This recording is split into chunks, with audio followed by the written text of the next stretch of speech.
محمد وعلى آله وصحبه أجمعين أما بعد. محترم حاضرین کرام، السلام علیکم ورحمۃ اللہ. اللہ تبارک و تعالیٰ کا یہ فضل و احسان ہے کہ ہمیں اس بات کی توفیق دی کہ ہم حضور اکرم صلی اللہ علیہ وسلم کے چنندہ ساتھی اور صحابہ کرام کی تذکرے کی ایک سیریز شروع کی اور ہم اس میں بولنے اور سننے کی سعادت حاصل کر رہے ہیں. کل ہم خلیفہ اول افضل الصحابہ حضرت سیدنا ابو بکر الصدیق رضی اللہ تعالی عنہ کی سیرت مبارکہ شروع کیے تھے اور اس میں یہ بتایا تھے کہ آپ کا اصل نام عبداللہ ہے اور آپ کی کنیت ابو بکر ہے. عرفی نام جس سے ہر کوئی جانتے ہیں وہ ابو بکر ہے، اصل نام عبداللہ ہے.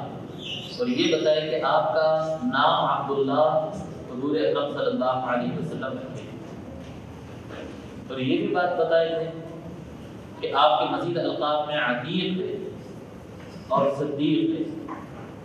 اور صدیق کا یہ لقب اللہ تبارک و تعالی ان کو عطا فرمایا ہے حضور اکرم صلی اللہ علیہ وسلم کی زبان مبارک سے اور حضرت جبرائیل علیہ السلام کی زبان مبارک سے. پھر ہم مزید یہ بتائے کہ عتیق بھی آپ کا لقب ہے. عتیق جس کا معنی ہے آزاد کرنا اور آزاد کیا ہوا.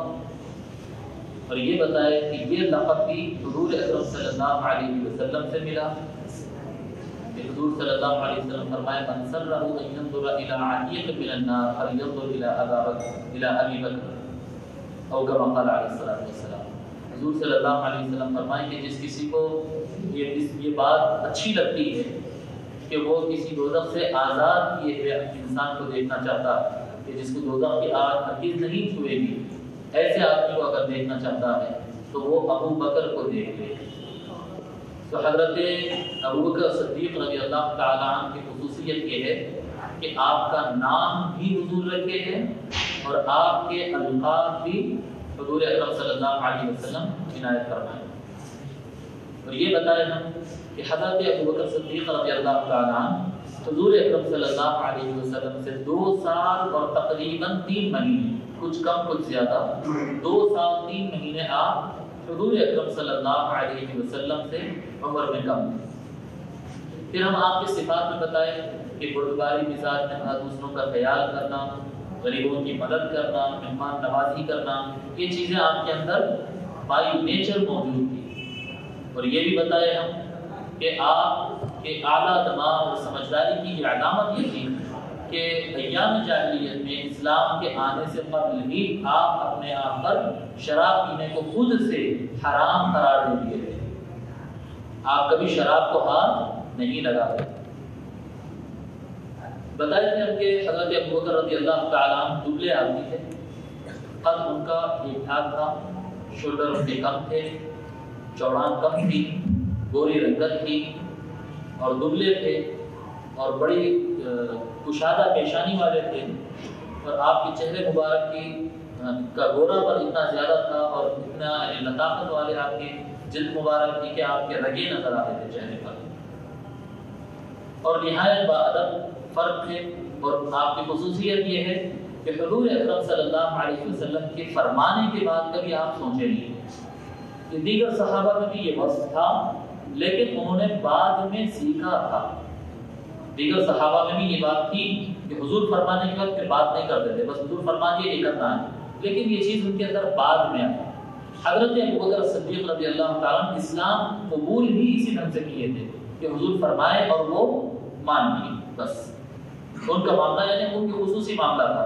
اس میں ہم بتائے تھے کہ واقعہ معراج اسراء میں جبکہ لوگ ان کو یہ کہے تھے کہ لوگ آپ کے ساتھی یہ دعویٰ کر رہے ہیں کہ رات کے ایک حصے میں مسجد حرام سے مسجد اقصی تک جا کر آئے ہیں اور انہوں نے اتنا ہی سنایا تھا کہ حضرت ابوبکر رضی اللہ تعالیٰ نے یہ فرمایا کہ اگر انہوں نے یہ کہا ہے تو انہوں نے 10 درست کیا ہے، درست کہا ہے، اور یہ تو تم کیا بات کرتے ہو، میں اس سے آگے کی بات بھی اگر محمد کہتے ہیں صلی اللہ علیہ وسلم تو میں مانتا ہوں، اگر وہ کہیں گے کہ وہ اقرار میں آسمانوں کے اوپر بھی اگر جا کر آئے ہیں تو یہ باتیں میں مانتا ہوں۔ یہ واقعہ میرا جاننے سے پہلے، سننے سے پہلے انہوں نے خود سے یہ بیان کیا تھا، جس سے یہ پتہ چلتا ہے کہ حضرت ابوبکر صدیق رضی اللہ تعالیٰ عنہ نے یہ طے کر لیا تھا، اور یہ ان کے عقیدہ اور ایمان اور بائی ان کے اندر یہ تھا کہ حضور اکرم صلی اللہ علیہ وسلم کے فرمانے کے بعد پھر کسی قسم کی گفتگو یا سوچ نہیں ہو سکتی۔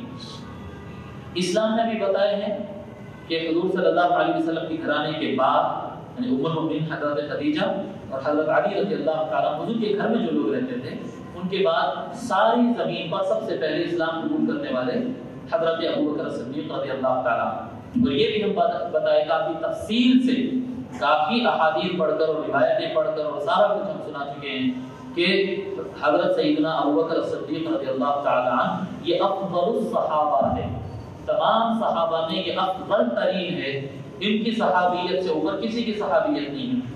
ان کی صحابیت کی یہ بھی خصوصیت ہے کہ ان کو لفظ صحابی قرآن سے ملا، ان کو لفظ صحابی قرآن سے ملا ہے۔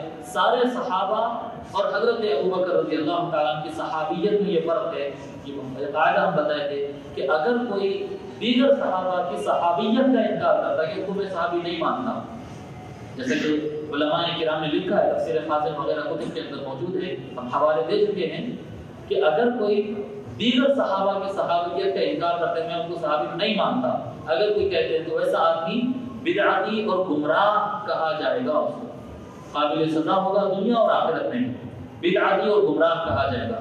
صرف حضرت سیدنا ابوبکر صدیق رضی اللہ تعالیٰ کی خصوصیت ہے کہ اگر ان کو کوئی صحابی نہیں مانتا ہے تو وہ سیدھے کافر ہو جاتا ہے، کیونکہ ان کو صحابیت کا درجہ قرآن کریم سے ملا، اور قرآن کریم کی وہ آیت پر ہم اپنے مضمون کو روک دیے۔ حضور اکرم صلی اللہ علیہ وسلم کا بھی ہم فرمان سنائے کہ حضور اکرم صلی اللہ علیہ وسلم فرمائے کہ اے ابوبکر آپ میرے صحابی ہیں دنیا میں، غار میں، دنیا میں انت صاحبی و صاحبی فی الغار، غار سے آپ میرے ساتھی اور صحابی ہیں، اور آخرت میں حوض کوثر میں بھی آپ میرے صحابی ہیں۔ تو حضرت ابوبکر رضی اللہ تعالیٰ کی یہ خصوصیت ہے، جیسا حضرت علی رضی اللہ تعالیٰ مولا علی کو حضور صلی اللہ علیہ وسلم فرمائے، سب کو فرمائے آپ کے بھائی، آپ کے بھائی، آپ کے بھائی، وہ آغاز کیے تھے حضور صلی اللہ علیہ وسلم۔ حضرت علی رضی اللہ تعالیٰ آئے اور حضور صلی اللہ علیہ وسلم کے سامنے رو رہے تھے اور یہ کہتے ہیں آقیت بین جمیع الناس، جی آقیت بین اصحابک ولم تآخ بینی و بین احد، یا رسول اللہ آپ اپنے سارے صحابہ کو ایک ایک بھائی دے دیا، آپ کے بھائی ہیں، آپ کے بھائی ہیں، ہر مہاجر کو ایک انصاری بھائی آپ عطا کر دیے، یا رسول اللہ میرے لیے کوئی بھائی آپ عطا نہیں فرمائے۔ تو حضور اکرم صلی اللہ علیہ وسلم فرمائے کہ اے علی اس دنیا میں، یا علی انت اخی فی الدنیا، اے علی آپ میرے بھائی ہیں دنیا میں، وانت اخی فی الآخرہ، اور آخرت میں بھی آپ میرے بھائی ہیں۔ تو حضور صلی اللہ علیہ وسلم حضرت علی رضی اللہ تعالیٰ عنہ جس طرح سے دنیا میں اپنا بھائی اور آخرت میں بھی اپنا بھائی فرمائے، اسی طرح سے حضرت سیدنا ابوبکر صدیق رضی اللہ تعالیٰ کی یہ خصوصیت ہے کہ حضور اکرم صلی اللہ علیہ وسلم ان کو اپنا صحابی دنیا میں اور اپنا صحابی آخرت میں حوض کوثر پر فرمائیں کہ قیامت کے دن بھی آپ میرے صحابی اور میرے ساتھی ہوں گے۔ اور اس زمن میں قیامت کے جو مناظر ہوں گے اور قیامت سے متعلق جو بات ہوں گی وہ آگے بھی کچھ تذکرہ انشاءاللہ تعالیٰ آئے گا۔ اب ہم جو آیت کریمہ پر رکے تھے وہ آیت کریمہ ہے الا تنصروه فقد نصر اللہ، یہاں سے ہم مضمون کو کنٹینیو کر رہے ہیں، یہ میں پچھلا سنایا، اب ہم آگے بڑھ رہے ہیں۔ الا تنصروه فقد نصر اللہ، اللہ تبارک و تعالیٰ سورۃ توبہ میں فرما رہا ہے کہ اے لوگو اگر تم مدد نہیں کرتے میرے نبی، الا تنصروه اگر تم مدد نہیں کرتے تو تمہاری کوئی ضرورت نہیں، فقد نصر اللہ یقیناً اللہ نے اپنے نبی کی مدد کی، انسانوں کی ضرورت نہیں ہے، تم اگر مدد کرتے ہو تو یہ تمہارا بھلا، نہیں کرتے تو اللہ کو ضرورت نہیں۔ یہ اللہ تعالیٰ ڈانٹ رہا ہے الا تنصروه فقد نصر اللہ، اللہ نے ان کی مدد کی۔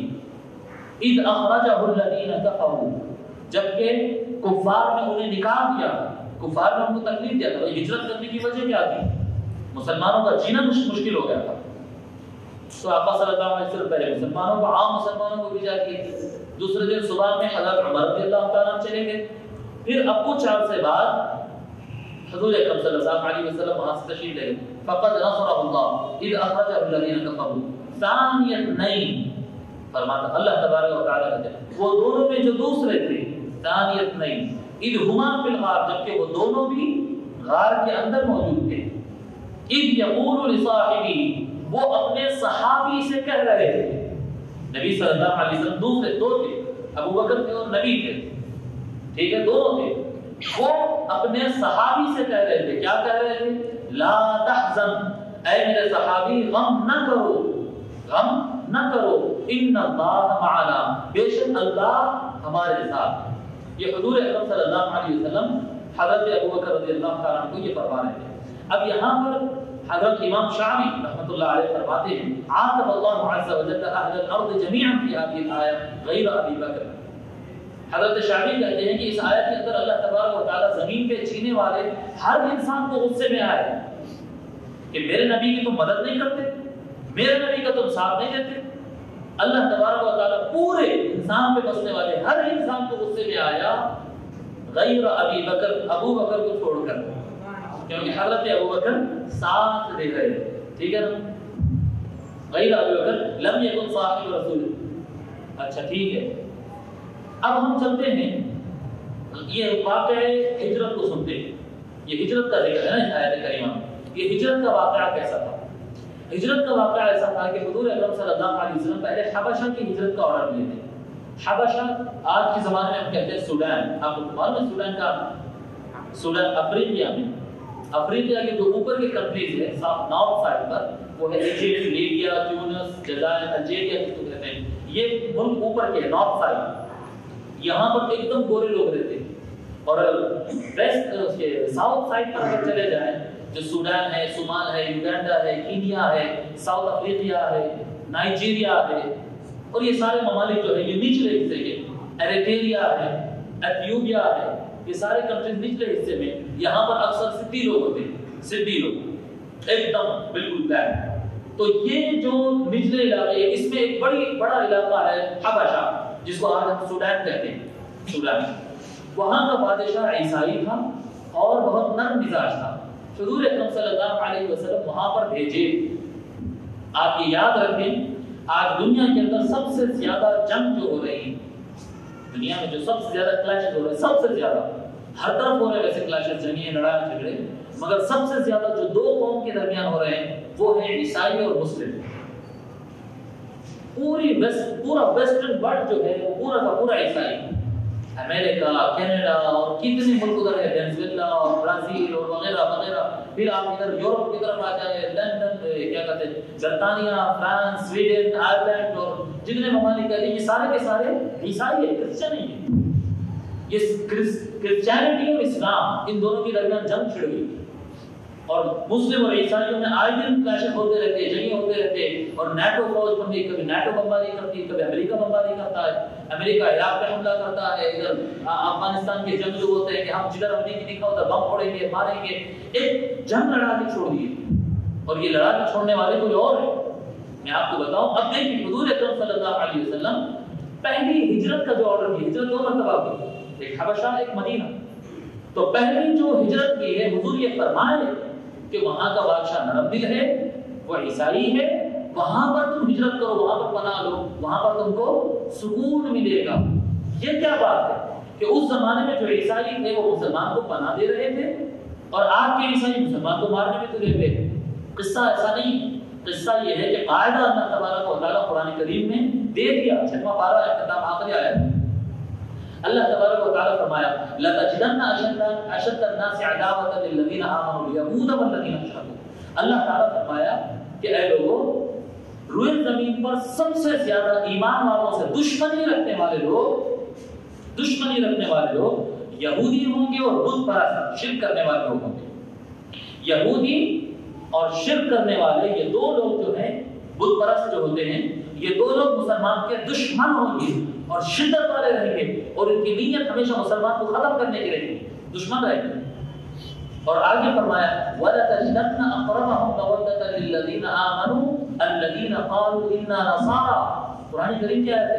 اور یقیناً آپ پائیں گے مسلمانوں اور ایمان والوں سے زیادہ نرمی، رحمت اور کرم اور بھائی چارگی کا معاملہ کرنے والے، نرم دل رکھنے والے، اچھے اخلاق رکھنے والے، مسلمانوں کے ساتھ نرمی کا معاملہ کرنے والے۔ قرآن کہتا ہے الذین قالوا انا نصارى، جو اپنے آپ کو کرسچن کہتے ہیں۔ کرسچن کمیونٹی مسلمانوں کے لیے سب سے اچھی دوست کمیونٹی، یہ قرآن کہہ رہا۔ آج یہودی سازش اور اسلام کے دشمنوں کی یہ سازش ہے کہ ہمارے نظر میں سب سے بدترین ملک امریکہ، اس سے برا بھی کوئی ہے؟ اور امریکیوں سے اگر آپ پوچھیں گے تو بدترین قوم مسلمان ہوتے ہوئے، انہوں مسلمان کو مارنے پہ ہے، اور عام طور پہ مسلمان نہیں لیکن بعض بیوقوف مسلمان جنگجو ادھر بم پھوڑ دیتے ہیں، ادھر پھوڑ دیتے ہیں، دہشت گردی کر لیتے پھر رہے ہیں۔ ادھر کیا کہتے ہیں، امریکہ سرکاری لیول پر دہشت گردی کر رہا ہے، ٹیررسٹ بنا ہوا ہے سرکاری لیول پر، گورنمنٹ لیول پر، اور بعض مسلمان اپنے گھروں سے بھاگ کر پہاڑوں میں چھپ کے بما بنا کے کر کے وہ ادھر بلاس کر کے اسلام کو بدنام کر رہے ہیں۔ نہ مسلمان بم بلاس کرنے والا ہے، نہ کرسچنوں کے پاس مارنے کی گنجائش ہے۔ کرسچینٹی جو مذہب ہے، جو کرسچن مذہب ہے، وہ پورا کا پورا مذہب رحم و کرم پر مبنی ہے۔ بائبل کتاب ہی رحمت اور اخلاق کی ہے۔ بائبل کوئی عبادت کا کوئی کتاب نہیں ہے۔ بائبل میں علماء کرام بتاتے ہیں یہ جو عیسائیوں کی جو مین بک ہے بائبل، انجیل، جس کو انجیل کہتے ہیں، کیا یہ باضابطہ کوئی لا ہے کیا؟ اس میں کچھ مضمون نہیں ہے سوائے اخلاق، رحم دلی اور بھائی چارگی اور کھلانا اور رحم کرنا اور پلانا، اس کے علاوہ کچھ ہے نہیں اس کے اندر۔ موسیٰ علیہ السلام کے قوم کے جو تورات جو کتاب تھی، اس کتاب میں اصل قانون ہے۔ وہ بنی اسرائیل قوم کی مزاج میں شدت، لڑائی جھگڑا اور بہت کچھ تھا، تو عیسیٰ علیہ السلام جو پیغام لے کر آئے تھے ان کے مزاجوں کو نرم کرنے کے لیے کہ خود کا نوالا مت کھاؤ، دوسروں کو کھانا کھلا دو۔ کوئی ایک مار اگر تم کو مارے، اگر اس کو اچھا لگتا ہے تو اس کا دل رکھنے کے لیے اور ایک گال پیش کر دو، مار کھا دو، اور ایک اس کو خوشی کے واسطے آپ مار کھا لو۔ اس طرح کی باتیں بائبل کے اندر کوئی کرسچن مذہب جو بنا ہوا ہے، آپ عیسیٰ علیہ السلام کی ہسٹری پڑھیے نا، انگریزوں سے سنیے آپ وہ لوگ کیا بیان کرتے ہیں، بس ان کو کھلائے، وہ بیمار کو شفا دیے، وہ مردے کو زندہ کر دیے، اس کا خیال کر دیے، نرم بات کرے، بالکل اچھے اخلاق سے پیش آئے، یہی ملتا پورا عیسائی ملتا۔ کیونکہ جو دنیا کے جو بڑے فسادی تھے ان کوئی لڑائی نہیں لڑ رہا، اور فسادی وہی لوگ ہیں، فسادی وہی لوگ، کوئی لڑائی نہیں لڑ رہا۔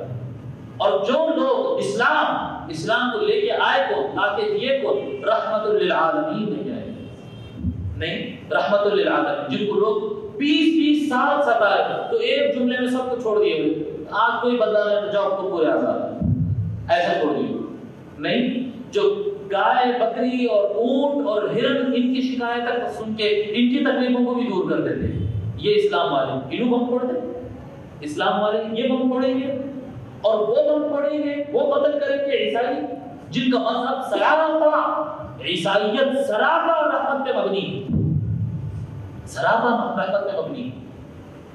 آپ کسی علاقے میں بھٹک گئے، میں سے کوئی نوجوان پوچھا، مجھے یاد نہیں ہے کب ہوا، کوئی مجھ سے پوچھا تھا ایک مرتبہ، تو میں وہ نوجوان کو وہ بتایا تھا کہ میں جنگل میں بھٹک گیا تھا، راستہ نہیں مل رہا تھا، وہ حیدرآباد کی سراؤنڈنگ میں کہیں آگے نکل رہے تھے، راستہ نہیں مل رہا تھا، وہ چرچ کے سامنے تو لوگ دیکھ کے حیرت ہو رہی تھی، چرچ کو دیکھ کے کبھی حیرت کھانے کی ضرورت ہی نہیں، مسلمان ہو، ہندو ہو، کوئی مذہب والا ہو، زبان والا ہو، بے زبان ہو، کچھ بھی ہو، اگر سر دکھے آپ جاؤ سکون سے بولو، وہاں کے فادر کو آپ بولو کہ میں پریشان ہوں، میں رستہ بھٹک گیا، ان آپ کو پانی پلاتا، ان آپ کو کھانا کھلاتا، ان آپ کو منہ دھلاتا، ان آپ کو بٹھاتا اور سکون سے رات میں سلاتا، اور اگر آپ خود سے جا سکتے تو بھجاتا، نہیں جا سکتے آپ خود سے تو ایک آدمی کو جاننے والے کو بلا کے اس کے ساتھ میں بھجاتا، اس کے قبضے پہ، اتنا کرتا ہوں۔ کیوں؟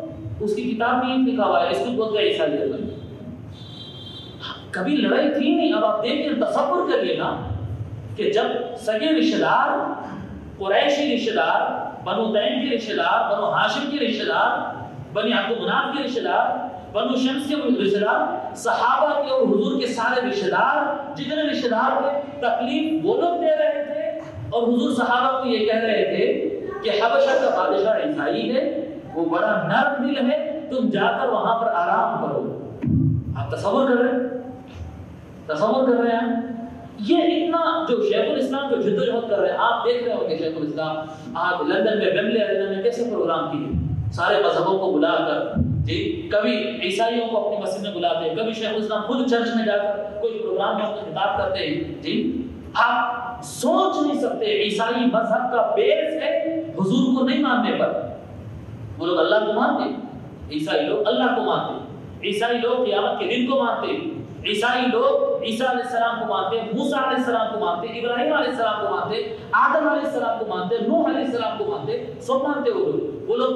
پھر غیر مسلم کیوں ہیں وہ لوگ صرف رسول اللہ کو نہیں مانتے صلی اللہ علیہ وسلم, صرف حضور کو نہیں مانتے. شیخ الاسلام کی تھوڑی جدوجہد 10-20-30 سال شیخ الاسلام جدوجہد کیے. حیرت کی بات ہے چرچ کے اندر میلاد النبی منایا گیا. آپ تصور کریے یہ قوم لڑنے کی قوم نہیں ہے, عیسائی وہ قوم نہیں ہے جن کے ساتھ لڑا جائے. اور عیسائیوں کو بھی یہ سمجھنا چاہیے کہ مسلمان وہ قوم نہیں جس کے ساتھ لڑا جائے. یہ پیار و محبت قرآن کہہ رہا لَتَجِدَنَّهُمْ أَقْرَبَهُمْ مَوَدَّةً.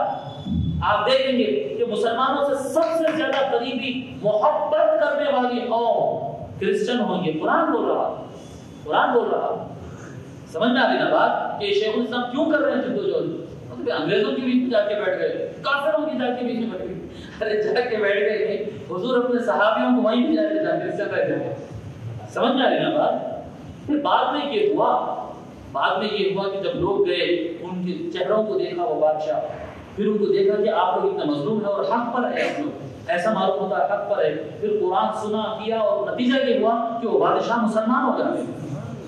وہ بادشاہ, اس کی قوم تو مسلمان نہیں بھی تھی, وہ ان کو کھانا کھلانے والے, ان کو سلانے والے, ان کو کپڑا دینے والے, ان کو آرام دینے والے, ان کا خیال کرنے والے خدام تھے, دربار تھا اور سارے کچھ لوگ تھے. یہ لوگ سب مسلمان نہیں تھے, سب عیسائی تھے, لیکن پوری خدمت کی. اور بادشاہ جو مسلمان تھا, جو عیسائی تھا, وہ بعد میں مسلمان ہو گیا. اس کا انتقال ہوا. آقا صلی اللہ علیہ وسلم بعد میں مدینہ منورہ کے اندر اس کی نماز جنازہ غائبانہ پڑھے. آقا صلی اللہ علیہ وسلم کہ حبشہ کا بادشاہ کا انتقال ہو گیا, وہ اسلام قبول کر چکا تھا. حضور اس کی نماز جنازہ پڑھے بعد میں نماز جنازہ, اور فرمائے کہ اس کا ایک احسان ہے کہ میرے لوگوں کو اس نے پناہ دیا. سمجھ میں آ رہی نا. پھر اس سے آگے کی بھی بات ہے, بعد میں بات آگے کی تھوڑا ذکر کر ہی دیتا ہوں, تھوڑا مضمون سے ہٹ گئے. اس کے بدلے میں پھر اس کے بعد ہوا یہ کہ پھر حبشی لوگوں کا ایک وقت مدینہ منورہ بھی آیا. حبشی لوگوں کا, کیونکہ بادشاہ اسلام قبول کر لیا تھا اور وہاں کے لوگ بڑے امپریس تھے. یعنی جو مسلمان آ کے کچھ دن رہ کے گئے تھے نا, کچھ دن, ان لوگ سے بڑے امپریس تھے. وہ بادشاہ تو گزر گیا ہے, لیکن وہ بادشاہ کی قوم جو کرسچن تھی, مسلم نہیں تھی, وہ کرسچن قوم پھر مدینہ منورہ میں آئی حضور سے ملاقات کے لیے. وقت تھا, اور وقت کا لفظ آتا ہے عربی زبان میں, اس کا مطلب ہوتا ہے منیمم 3 اور میکسیمم 9. اس کو کہتے ہیں وقت. ایک نارمل اگر آپ ٹرانسلیشن کرنا چاہتے ہیں, وقت کا مطلب ہوتا ہے ڈیلیگیشن. تو حبشہ کا ڈیلیگیشن مدینہ منورہ آیا. جب مدینہ منورہ اسٹیبل ہو گیا, مضبوط ہو گیا, جب وہ لوگ ملاقات کے لیے آئے تو حضور اکرم صلی اللہ علیہ وسلم, کوئی بھی آئے, جیسا حضور صلی اللہ علیہ وسلم تشریف لائے تو بنی عوف جو قبیلہ ہے اس میں انتظام کرے تھے حضور کے رہنے کا. بعد میں حضرت ابو ایوب انصاری کے گھر میں حضور صلی اللہ علیہ وسلم آرام فرمائے. تو کوئی بھی باہر سے آئے گا تو اس کے رہنے کا انتظام کرنا پڑے گا. ٹھیک ہے. جب یہ ڈیلیگیشن آیا تو سب صحابی تیار ہو گئے کہ ماشاءاللہ ہمارے مدد کرے سو لوگ تھے یہ, میرے گھر میں انتظام, آپ کے گھر میں انتظام. ہوٹلس تو تھے نا, اس زمانے میں نہیں تھے نا, ہوٹلس وغیرہ تو نہیں ہوا کرتے تھے. تو یہ گھر میں انتظام, وہ گھر میں انتظام. حضور اکرم صلی اللہ علیہ وسلم فرمائے کوئی گھر میں, وقت ڈیلیگیشن کون ہے؟ کرسچن ہے. کرسچن ڈیلیگیشن کو حضور اکرم صلی اللہ علیہ وسلم فرمائے کوئی گھر میں انتظام نہیں ہوگا, مسجد نبوی میں رہیں گے یہ لوگ. مسجد میں آنا ہے, ملاقات کرنا ہے, چلے جانا نہیں, رہنا ہے. عیسائیوں کے لیے حضور اکرم صلی اللہ علیہ وسلم مسجد نبوی کے دروازے کھول دیے, ویلکم کیے, ان کو مسجد نبوی میں انتظام ان کے رہنے کا کر دیے. اس کے بعد معاملہ یہ ہوا بھائی جو آدمی رہتا ہے تو اس کا کھانا پینا بھی ہے, کھانا پینا بھی ہے نا, اس کے سارے معاملات ہیں, اس کے سارے معاملات. پھر ہوا یوں کہ جب کھانے پینے کا مسئلہ آ گیا تو فلاں صحابی تیار ہو گیا کہ میں انتظام کرتا ہوں. بولے کہ صبح کا کھانا میری طرف سے, بولے شام کا کھانا میری طرف سے. یا رسول اللہ حاضر, صحابہ تو حاضر رہتے تھے نا, جان مان ہر کچھ لگانے کے لیے. حضور اکرم صلی اللہ علیہ وسلم فرمائے نہیں، یہ میرے کہنے پر میرے لوگوں کی انہوں نے مدد کیا تھا، ان کا کھانا میرے گھر میں پکے گا۔ امہات المؤمنین کھانا پکاتے، مسجد نبوی میں ان کا ریزیڈنس ہے، کس کا؟ کرسچن ڈیلیگیشن کا۔ کرسچن ڈیلیگیشن مسجد نبوی میں رہتا ہے، کھانا حضور کے گھر میں پکتا ہے، دسترخوان بچتا ہے۔ حضور اکرم صلی اللہ علیہ وسلم مسجد نبوی کے اندر دستر بچھا کر عیسائیوں کو خود اپنے ہاتھ سے ڈال کر کھانا کھلاتے ہیں، کھانا کھلاتے ہیں۔ کھانا کھا لیا، آرام کر لیے، سب ہو گیا۔ اس کے بعد عیسائی لوگ اٹھ کر پوچھے، بولے کہ یا محمد صلی اللہ علیہ وسلم ہمارے پریئر کا ٹائم ہو۔ اب تصور کریے، اسلام دین رحمت اور عیسائیت دین رحمت۔ اب آپ تصور کریے، سمجھ رہے نا بات؟ اب اٹھ کر بولے کہ ہمارے پریئر کا ٹائم ہوگا، ہمارا وہ جو بھی ان کی عبادت کرتے جس ڈھنگ سے بھی رہتے ہیں، جس ڈھنگ سے بھی رہتی ہے، اور وہ لوگ پڑھتے ہیں مسجد اقصی کی طرف، مسلمان پڑھتے ہیں کعبۃ اللہ کی طرف، ٹھیک ہے؟ آپ تصور کریں، نقشہ سعودیہ کا نقشہ سامنے لا لیجیے۔ سعودیہ کے نقشے میں نیچے مکہ، اس کے 500 کلومیٹر اوپر گئے مدینہ، اس سے تقریباً 1000-1500 کلومیٹر اوپر جائیے فلسطین، مسجد اقصی۔ اب یہ مدینہ بیچ میں ہے، مسلمان ادھر نماز پڑھتے ہیں اور انہوں بول رہے ہیں کہ ہمارا پریئر ادھر، ان کا قبلہ ادھر ہے۔ حضور صلی اللہ علیہ وسلم ان کو ان کی مذہب کے مطابق مسجد نبوی میں نماز پڑھنے کی اجازت دیں گے۔ مسجد نبوی میں حضور کی موجودگی میں، صحابہ کی موجودگی میں، قبلے کی طرف پیٹ کر کے وہ کرسچن ڈیلیگیشن اپنی نماز پڑھتا تھا اور اپنے عقیدے کے مطابق اللہ تعالیٰ کو پکارتا تھا۔ 3 دن مسجد نبوی میں قیام رہا، نماز کا ٹائم ہوتا، صحابی اپنے اعتبار سے حضور کی امامت میں ادھر نماز پڑھتے، ان کا ٹائم ہوتا عیسائی ادھر ہو کر کے ادھر نماز پڑھتے۔ ابن کثیر نے اس کو البدایہ والنہایہ میں نقل کیا، دیگر کتب میں بھی۔ ابن کثیر کافی بہت ایتھنٹک نیم ہے، ابن کثیر بہت ایتھنٹک نیم، البدایہ والنہایہ میں اس کو ابن کثیر نے نقل کیا۔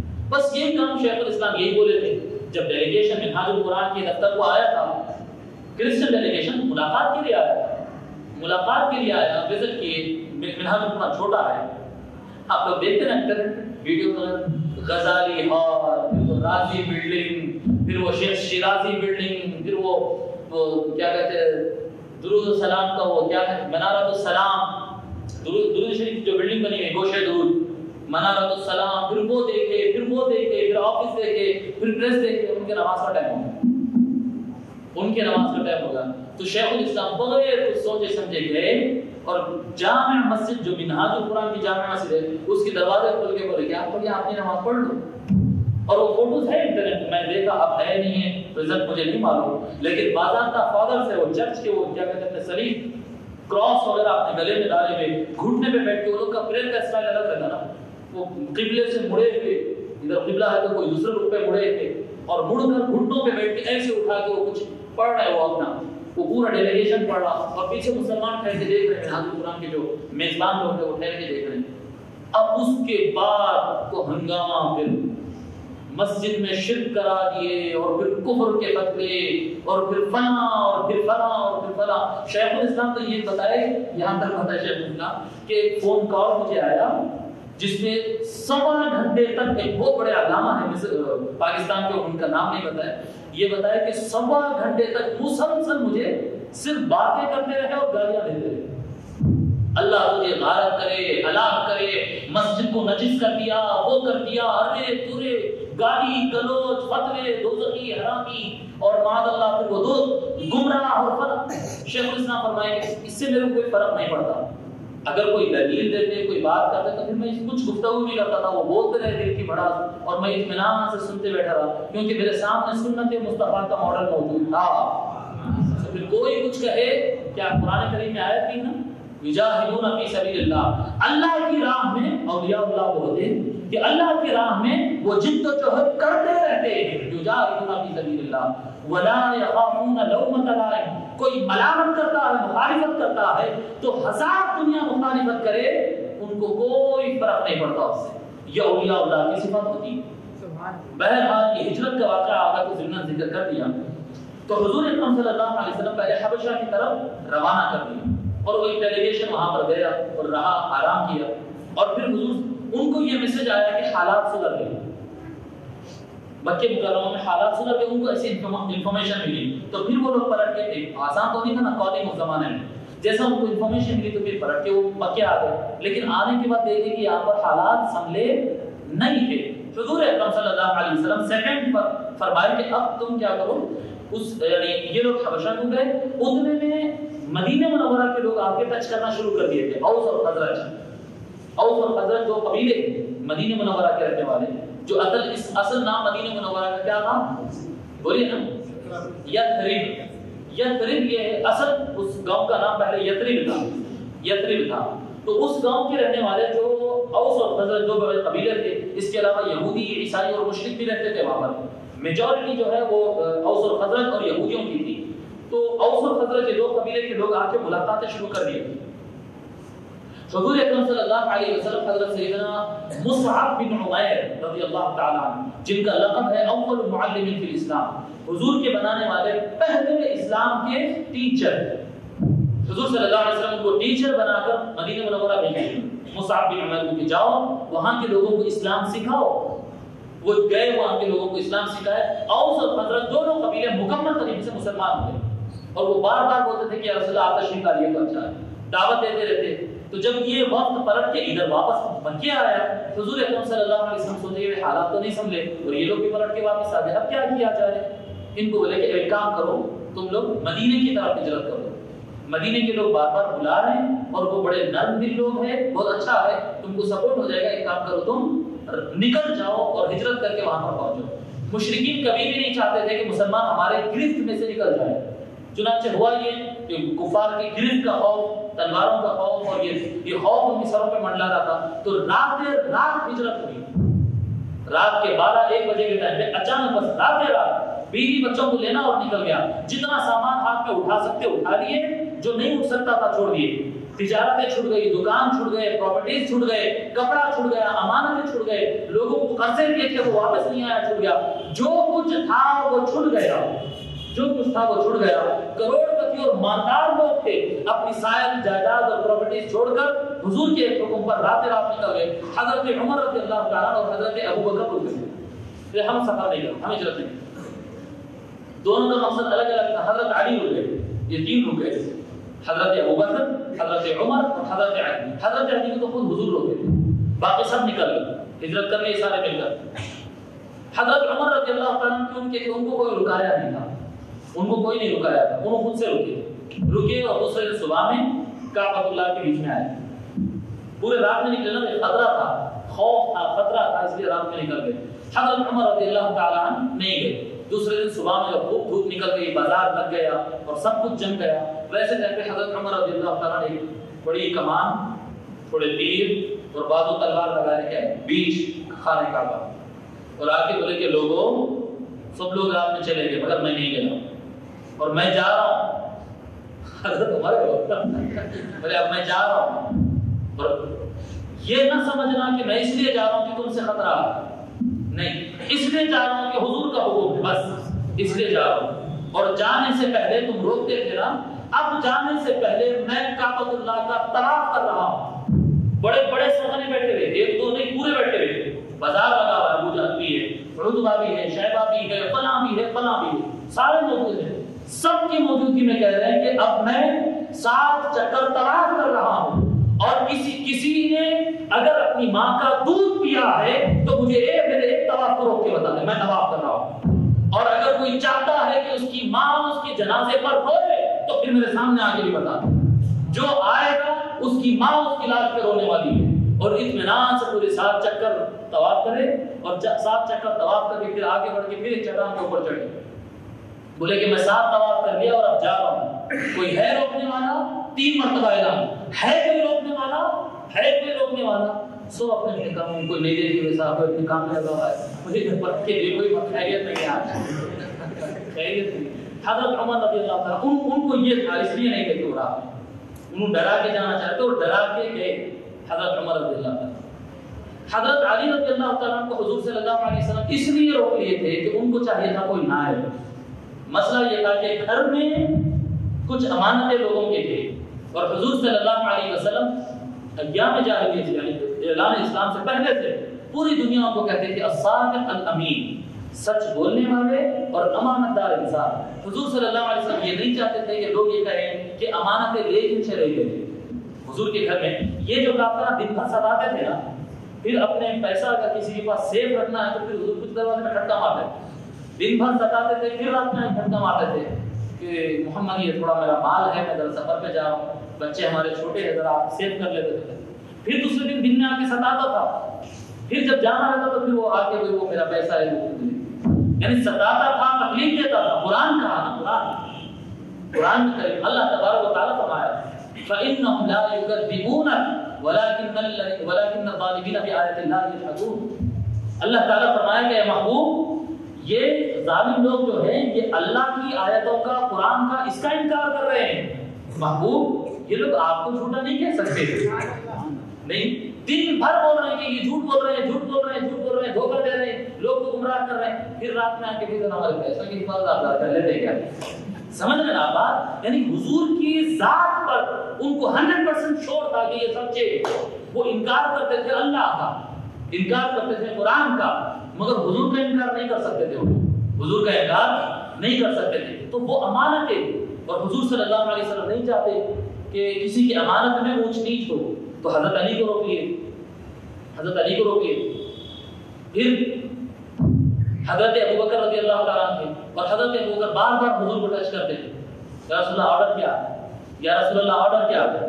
حضور اکرم صلی اللہ علیہ وسلم فرماتے ہیں میں اللہ کے حکم کا انتظار کروں، اللہ حکم دے گا تو ہم ہجرت کریں گے۔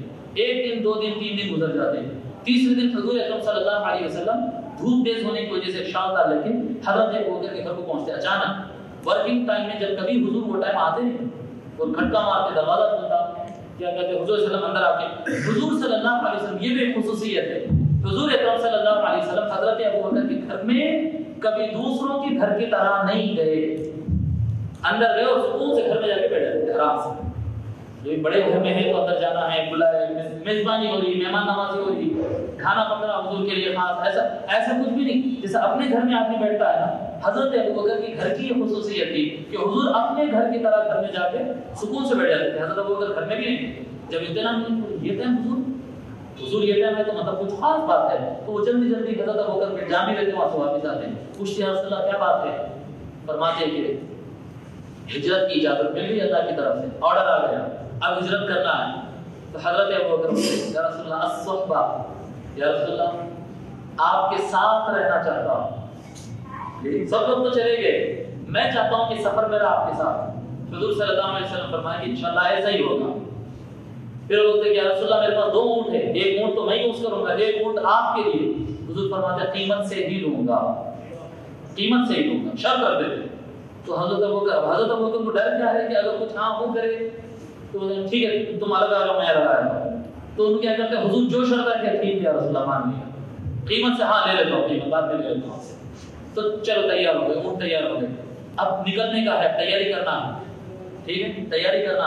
حضور اکرم صلی اللہ علیہ وسلم گھر لوٹ جاتے ہیں اور کیا کہتے ہیں رات گزارتے ہیں، اور وہ رات گزارنے والے ہوتے ہیں، اور ادھر جو ہے کفار کو تھوڑا سا اندازہ ہوتا ہے کہ ہو سکتا ہے یہ لوگ نکلیں گے، تو رات پروگرام کر 40 فائٹر نوجوانوں کو تیار کرتے ہیں، فائٹر ایسے سیدھے سادے نہیں، اور وہ بولتے کہ اگر کوئی ایک بھی حضور کے اوپر تلوار اٹھایا تو بنو ہاشم قبیلہ جو حضور کا خاندان ہے وہ لوگ بولیں گے کہ ہم آپ کے خاندان سے بدلہ لیتے ہیں، تو کون مارے نہیں معلوم ہوا، ہر قبیلے میں سے ایک نوجوان کو نکالو، 40 قبیلے والے اپنے قبیلے کا جو سب سے تگڑا فائٹر رہتا وہ فائٹر کو سامنے لا کے کھڑا رہتا کہ پورے مل کے ایک ساتھ قتل کریں گے اور پتہ بھی نہیں چلے گا کہ کس کے ہاتھوں موت ہوئی، بدلہ کس طرح سے بتاؤ۔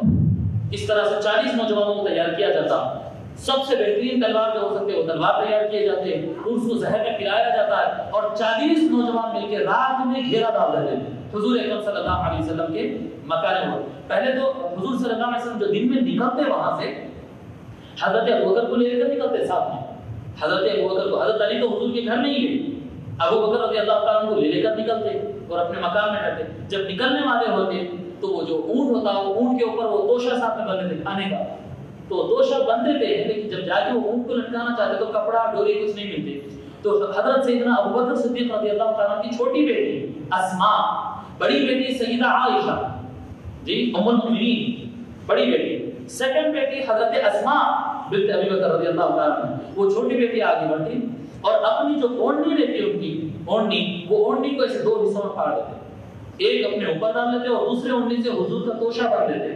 تو اس دن ان کا لقب پڑ جاتا ذات النطاقین، دو اوڑھنیاں والی.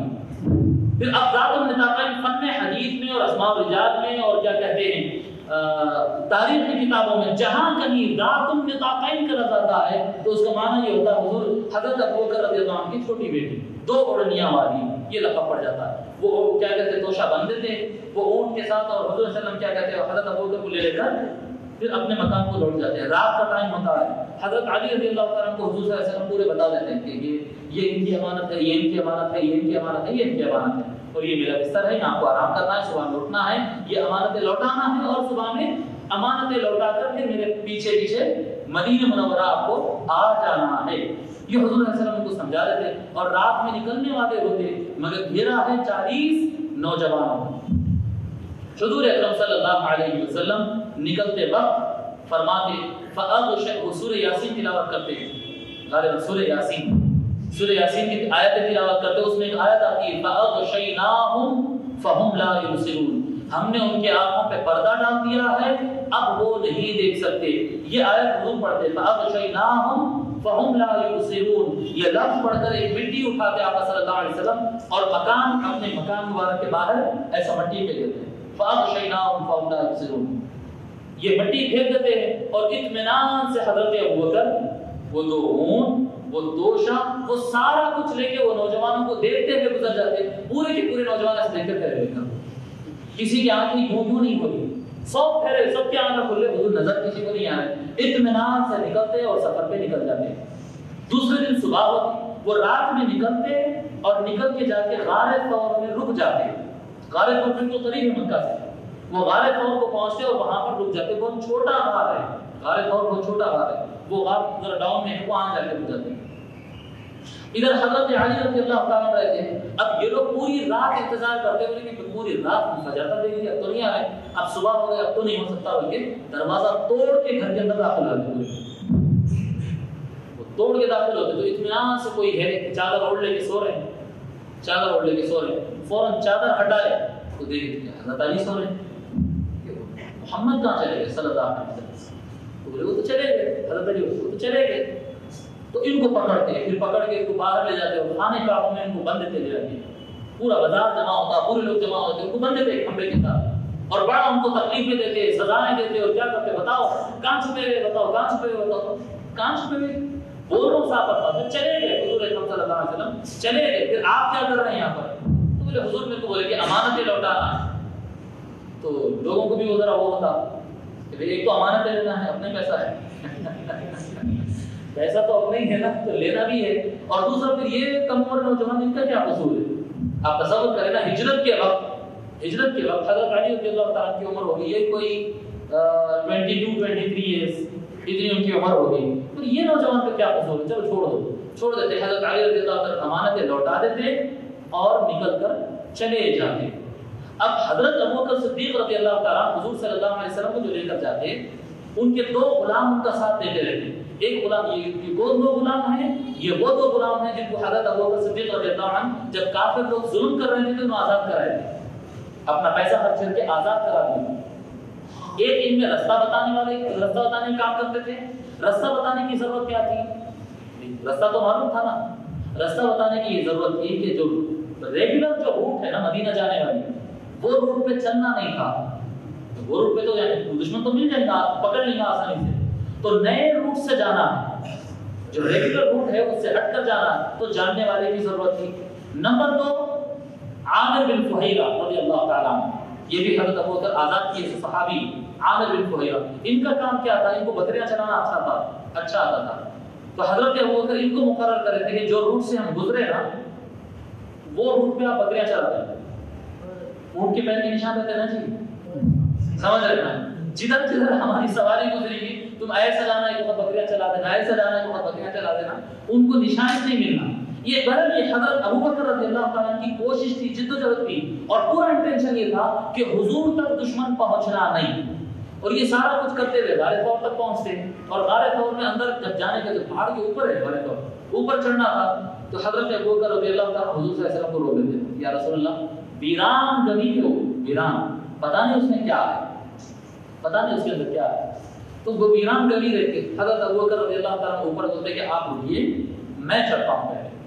جب پہلے حضرت ابوبکر رضی اللہ تعالیٰ اندر جاتے تو دیکھتے وہ جو غار رہتا کئی سوراخیں کرتے تھے، ہم سوچتے کہ کیا کیا جائے، کیا کیا جائے، سوراخ بند کرنا کے ساتھ جتنا پتھر سے بند ہوتا پہلے بند کر دیتے، مگر وہ بھی صحیح بند نہیں ہوتا، یہ صاف کرتے پہلے غار کو صاف کرتے، سوراخ بند نہیں ہوتے، تو ان کے دو چادر رہتے جس میں جو کپڑا پہنے ہوئے تھے، ایک تہبند رہتا اور ایک اوپر کی شال جو کرتے کے لیے کام کرتے، کرتا نہیں رہتا وہ باضابطہ، شال جیسا احرام جیسا باندھتے نا، بس اتنا ہی لباس رہتا۔ تھوڑے کل کی تقریر میں یہ بولا تھا کہ حضرت ابوبکر رضی اللہ تعالیٰ عنہ مکہ مکرمہ کے بڑے بزنس مینوں میں سے تھے، پھر یہ کیا کیفیت ہے کہ احرام کی کیفیت میں آئے، یہ کیا قصہ ہے؟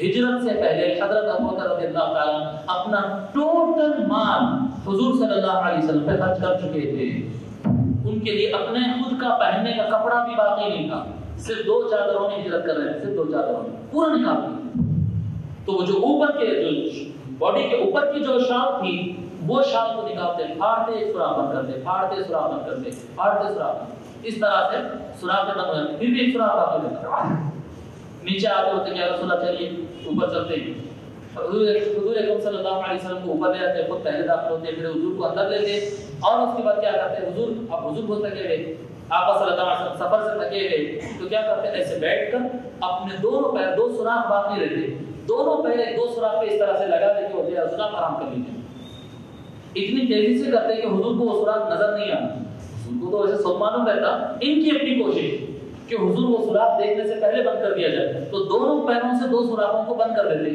تو وہ کہتے ہیں آپ دیکھ جائیے نا، میرے کو میں آرام سے ہوں، اچھا میں بہت سکون سے بیٹھے ہوں، میں آرام سے ہوں، کمفرٹیبل ہوں، میں آپ لیٹ جائیے، حضور اکرم صلی اللہ علیہ وسلم وہاں پر لیٹ جاتے اور لیٹتے ہوئے غور کرتے، فرماتے کہ ابوبکر شال نہ گئی، تو یا رسول اللہ یہ سوراخ سے بند کر دیا، حضور صلی اللہ علیہ وسلم فرماتے کہ ابوبکر تم میرے سے پہلے اوپر چڑھ گئے، کچھ ڈس لیتا، سانپ ہوتا، بچھو ہوتا، تمہاری جان کو خطرہ ہو سکتا تھا نا۔ حضرت ابوبکر رضی اللہ تعالیٰ عرض کرتے ہیں، کیا قیمتی جملہ ہے، فرماتے ہیں کہ یا رسول اللہ اگر میں مر جاؤں تو میں ایک مسلمان مر گیا ایک عام مسلمان ہوں میں، لیکن آپ کو اگر کچھ ہوگا تو پوری امت ہلاک ہو جاتی ہے رسول اللہ۔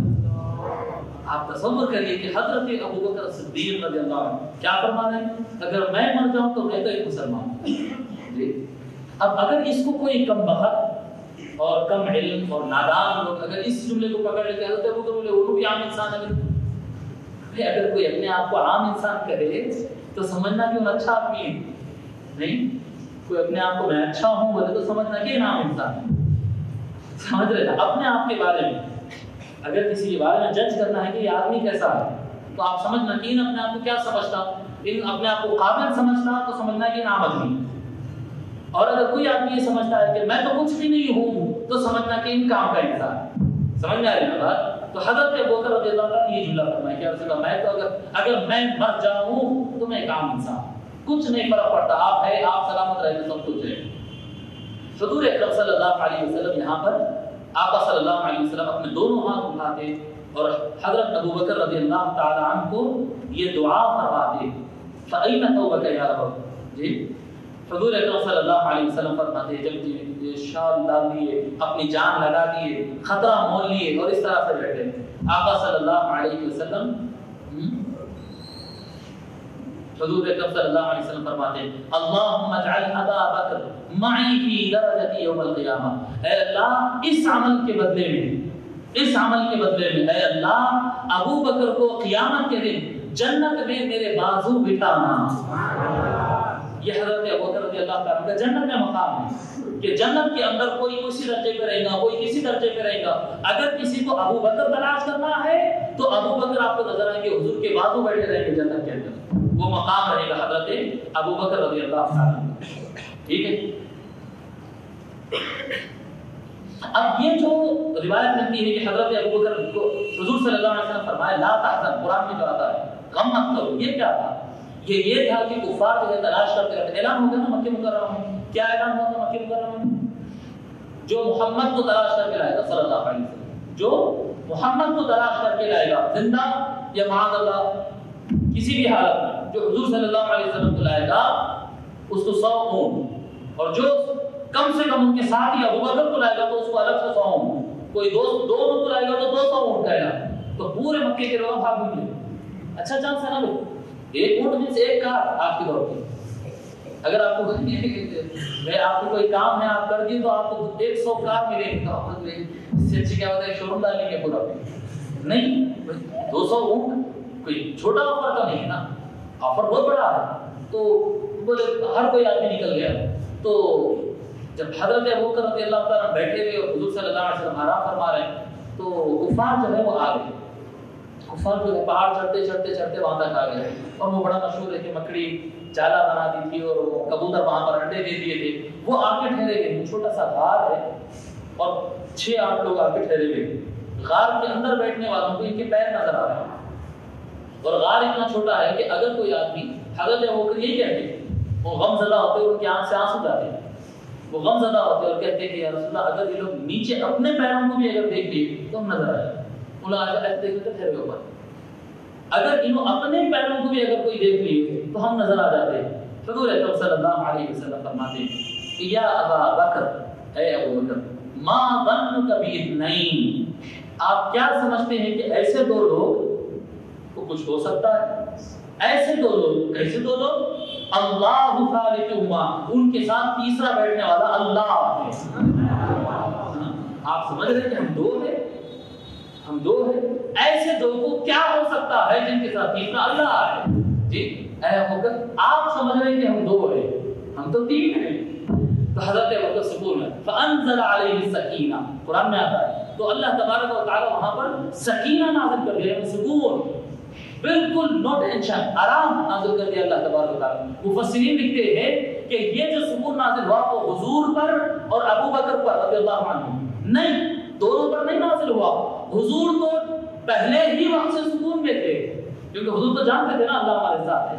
ابو بکر رضی اللہ تعالیٰ کو فکر ہو رہی تھی کہ بار بار حضور کو کچھ نہ ہو جائے، حضور کو کچھ نہ ہو جائے، اس لیے حضور ان کو فرمائے اور اللہ سکون حضرت ابو بکر پہ نازل فرمایا، فانزل علیہ السکینہ، ان پر سکینت نازل ہو گئی، پھر وہ آرام سے بیٹھ گئے، آرام سے بیٹھ گئے۔ اور لفظ جو قرآن میں آتا ہے لا تحزن، غم نہ کر، اس میں دو بات رہتے ہیں، ایک ہوتا ہے خوف اور ایک ہوتا ہے غم، دو چیز ہوتے ہیں، ایک خوف اور ایک غم، دونوں میں فرق کیا ہے؟ دونوں میں فرق کیا ہے؟ اگر اب مثال کے طور پہ یہاں سانپ نکلا تو آپ لوگوں کو غم ہوتا یا خوف ہوتا؟ خوف ہوتا، کیوں؟ اگر مجھے ابھی میرے کو اطلاع ہے کہ میرے دادا کا انتقال ہوگا، ویسے انتقال ہوگا اس لیے مثال دے رہا ہوں، اگر میرے کو اطلاع ہے کہ آپ کے دادا کا انتقال ہوگا تو میرے کو خوف ہوتا یا غم ہوتا؟ غم ہوتا ہے۔ فرق یہ ہوتا ہے کہ جب اپنی جان خطرے میں آتی، اپنی جان ڈیمیج ہونے کا چانس رہتا تو انسان کو خوف ہوتا ہے، اور جب اپنے محبوب چیز ڈیمیج ہونے کا امکان ہوتا ہے تو انسان کو غم ہوتا ہے۔ حضرت ابو بکر کو ایک سیکنڈ کے لیے بھی یہ خیال نہیں آیا کہ مجھے کچھ ہو جائے گا، کیونکہ ان کو اگر کچھ ہونے سے وہ ڈرتے تو وہ ساتھ کے بنا بند کرنے وہ نہیں چاہتے تھے اگر اپنی جان کو بچانا تھا، ان کو فکر ہی نہیں تھی اپنی، ان کو صرف اور صرف یہ غم رہتا تھا کہ میرے محبوب کو کچھ نہ ہو جائے، رسول اللہ کو کچھ نہ ہو جائے، اس لیے اللہ تعالیٰ فرمایا لا تحزن، لا تحزن، اے ابو بکر غم کھانے کی ضرورت نہیں ہے، اللہ محمد کے ساتھ ہے، اللہ محمد اور ابو بکر کے ساتھ ہے صلی اللہ علیہ وسلم رضی اللہ عنہ۔ ٹھیک ہے، یہ غار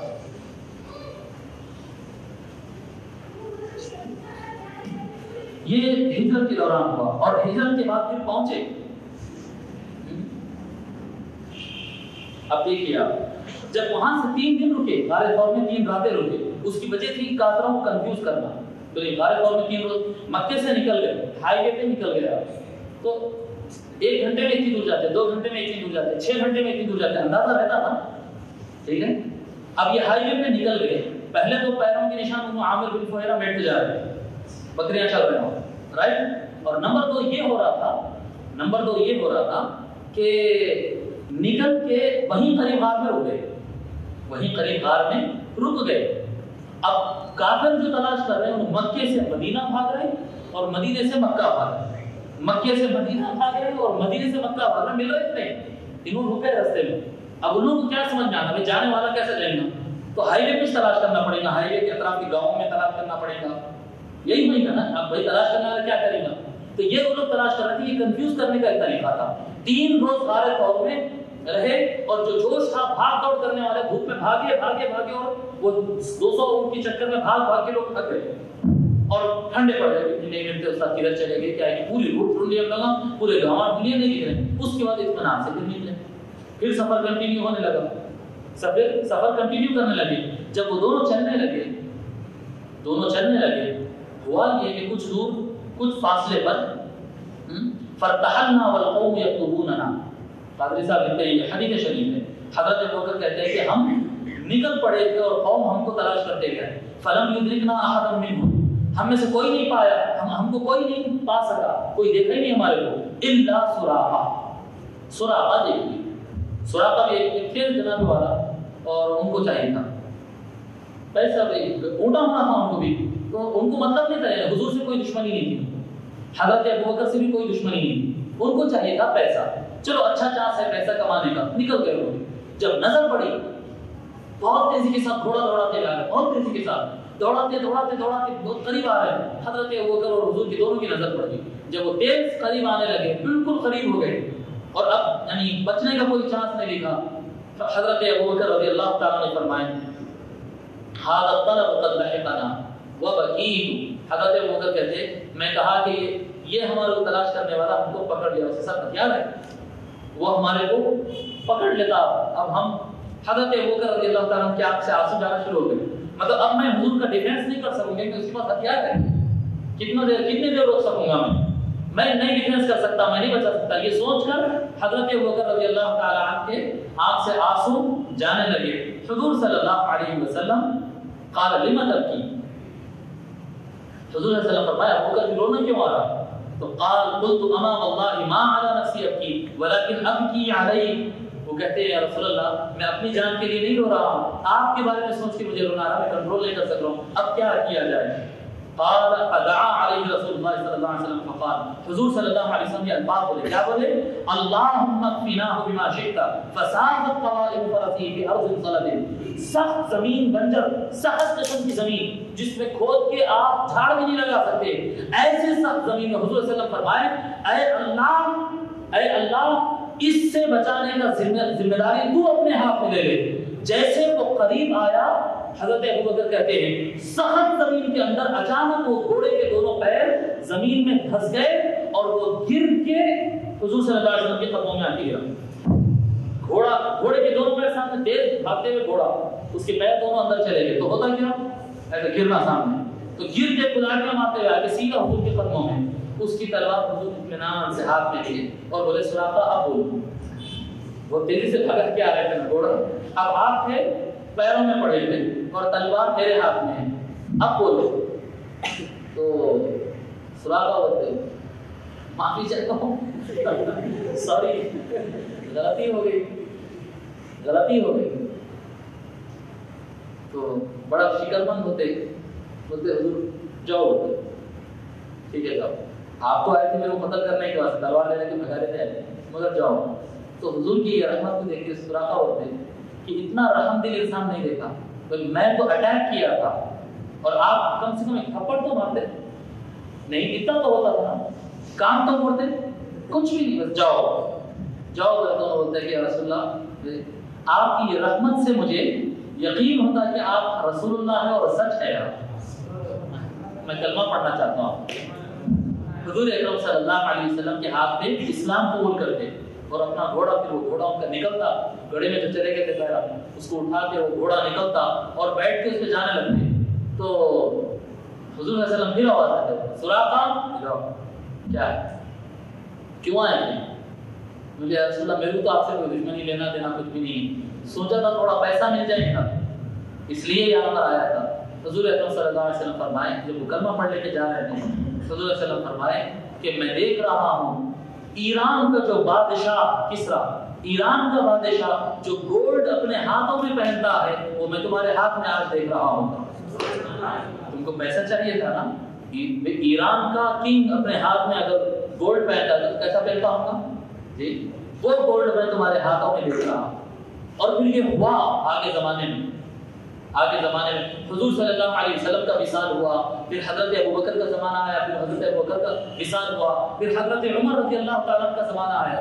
جب حضرت عمر رضی اللہ تعالیٰ عنہ کا زمانہ آیا، ایک وقت ان بیمار پڑ گئے سراقہ، اور اتنا بیمار پڑے کہ برابر ڈھنگ سے بات بھی کرنا نہیں آ رہا تھا. لوگ بولے کہ سراقہ گزر رہے ہیں، بس وصال کے دائرے اور سکرات میں ہیں، لوگ آ رہے ہیں، عیادتیں کر رہے ہیں، وہ کر رہے ہیں. اور صحابہ کا عقیدہ دیکھو، جو عیادت کرتے ہیں بھائی، عیادت آدمی اگر ادھر ادھر دیکھ رہا بات کر رہا تو بولیں گے اللہ آپ کو شفا دے، آپ انشاءاللہ اچھے ہو جائیں گے، وہ ہو جائیں گے. اب پورا سکرات میں سے اب جا رہے ہیں، دم ٹوٹ رہا. تو جو صحابی آتے آ کے قریب بیٹھتے کہ سراقہ ہم دعا کرتے کہ اللہ آپ کو شفا دے، اور اگر کچھ ہو جائے کرے تو اللہ آپ پہ رحم کرے، وہ کرے. اور یاد سے قبر میں جب آپ جائیں گے، یاد سے حضور صلی اللہ علیہ وسلم کو ہمارا سلام بول دینا، ہمارا سلام حضور کی بارگاہ میں پہنچانا. یہ صحابہ کا عقیدہ. یعنی قبر میں حضور صلی اللہ علیہ وسلم تشریف لائیں گے ہے نا، تو حضور سے ملاقات حضور سے ملاقات ہونے والی، ہمارا سلام بھی بول دینا. ہمارے کو بھی یاد رکھنا، ایک صحابی آتے، دو صحابی، چار صحابی، انہوں آ رہے. حضرت عمر رضی اللہ عنہ کو معلوم ہوتا کہ حضرت سراقہ بالکل سکرات کے عالم میں، تو حضرت عمر رضی اللہ عنہ بھی نکل کے آتے اور سراقہ کے گھر کو جاتے. سراقہ رضی اللہ عنہ ان کے گھر کو جاتے اور قریب بیٹھ کے بولتے کہ سراقہ تم جانے والے تو میرا سلام بھی حضور صلی اللہ علیہ وسلم کہہ دینا. یہ جملہ بولتے زٹ کر کے اٹھ کے بیٹھتے سراقہ، وہ جو سکرات تھے ایسا اٹھ کے بیٹھے.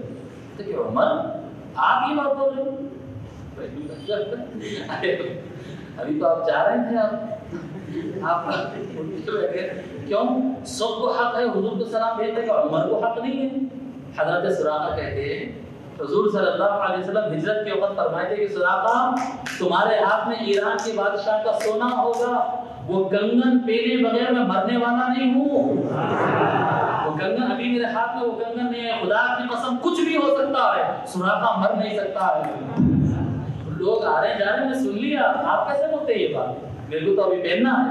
اور بعد میں ہوا جب ایران فتح ہوا اور ایران کا مال غنیمت، سعد بن ابی وقاص رضی اللہ تعالیٰ عنہ کمانڈ میں ایران فتح ہوا، اور جب پورا مال غنیمت، سونا اور جائیداد اور پیسہ اور سارا کچھ اٹھا کے لا کے حضرت عمر بن خطاب کے قدموں میں ڈالا گیا، مال غنیمت تقسیم ہونا ہے، تو تلاش کر رہے ہیں. لوگ پوچھے عمر کس چیز کی تلاش کر رہا ہے؟ امیر المؤمنین کیا چیز تلاش کر رہے ہیں؟ تو بولے وہ جو کسرا جو بادشاہ ہے ایران کا، اس کے کنگن تلاش کر رہا ہوں، سراقہ کو پلانا ہے، سراقہ کو پلانا ہے. پھر حضرت سراقہ کو بلایا گیا.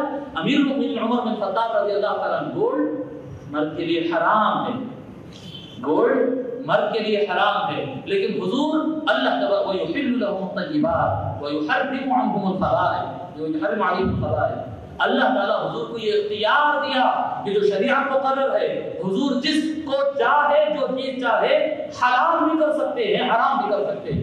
حضور اکرم صلی اللہ علیہ وسلم سارے مردوں کے لیے سونا حرام کیے، اور ایک اپنی مرضی سے ایک حضرت سراقہ کے لیے سونا حلال کر دیے. حضرت عمر بن الخطاب جو ہر گناہ پہ ڈنڈا لے کے لوگوں کو سزا دیتے تھے، وہ عمر بن الخطاب بھرے مجمع کے اندر سونا اٹھا کر ایک مرد سراقہ کے ہاتھ میں پلا رہے ہیں، سراقہ کے ہاتھ میں پلا رہے ہیں. یہ وہ بشارت کون سی تھی؟ جو ہجرت کے وقت، یہ بشارت وہ بشارت تھی جو ہجرت کے وقت ہوا.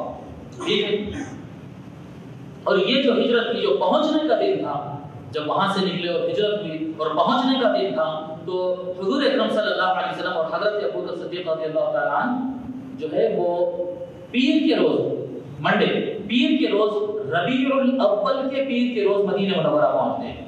اور جب حضور صلی اللہ علیہ وسلم نکلے، ان کی اطلاع ملتی، مکہ سے نکل گئے، تو روزانہ انصار صحابی آتے، مدینے کے بارڈر پر ٹھہرتے، پہاڑوں پر چڑھ جاتے، چھاڑوں پر چڑھ جاتے، دیواروں پر چڑھ جاتے اور دیکھتے رہتے حضور آ رہے ہیں. پورا دن دیکھے نہیں آیا حضور واپس چلے گئے، کیونکہ ان لوگوں کو بھی خبر نہیں ہے نا کہ بیچ میں غار صاحب میں 3 دن رک گئے، ان کو بھی اندازہ نہیں. تو روزانہ آتے دیکھتے 3 دن ہو جاتے، چوتھا دن یا 5واں دن رہتا، ایک یہودی اپنے کچھ کام سے پہاڑ پہ چڑھتا، یہودی، اور یہودیاں دیکھتے رہتے کہ مسلمان پورا کا پورا گاؤں کا گاؤں خالی ہو جا رہا، پورے جگہ بارڈر پہ ٹھہرے ہوئے، نہ کھا رہے ہیں، نہ پی رہے ہیں، نہ سو رہے ہیں، نہ دیکھ رہے ہیں، نہ کاروبار کر رہے ہیں، خالی دیکھ رہے ہیں کہ حضور آنے والے ہیں، خالی دیکھ رہے ہیں کہ حضور آنے والے ہیں. تو وہ دیکھتے، یہودیاں روزانہ دیکھ رہے تھے. اب یہودی پہاڑ پر چڑھا اپنا کام کرنے کے واسطے، وہ کام کرتے کرتے اس کی نظر اچانک دو آدمی آتے ہوئے نظر پڑ جاتی، نظر پڑتے چیخ کے بولتا کہ مسلمانوں کے دادا آ گئے،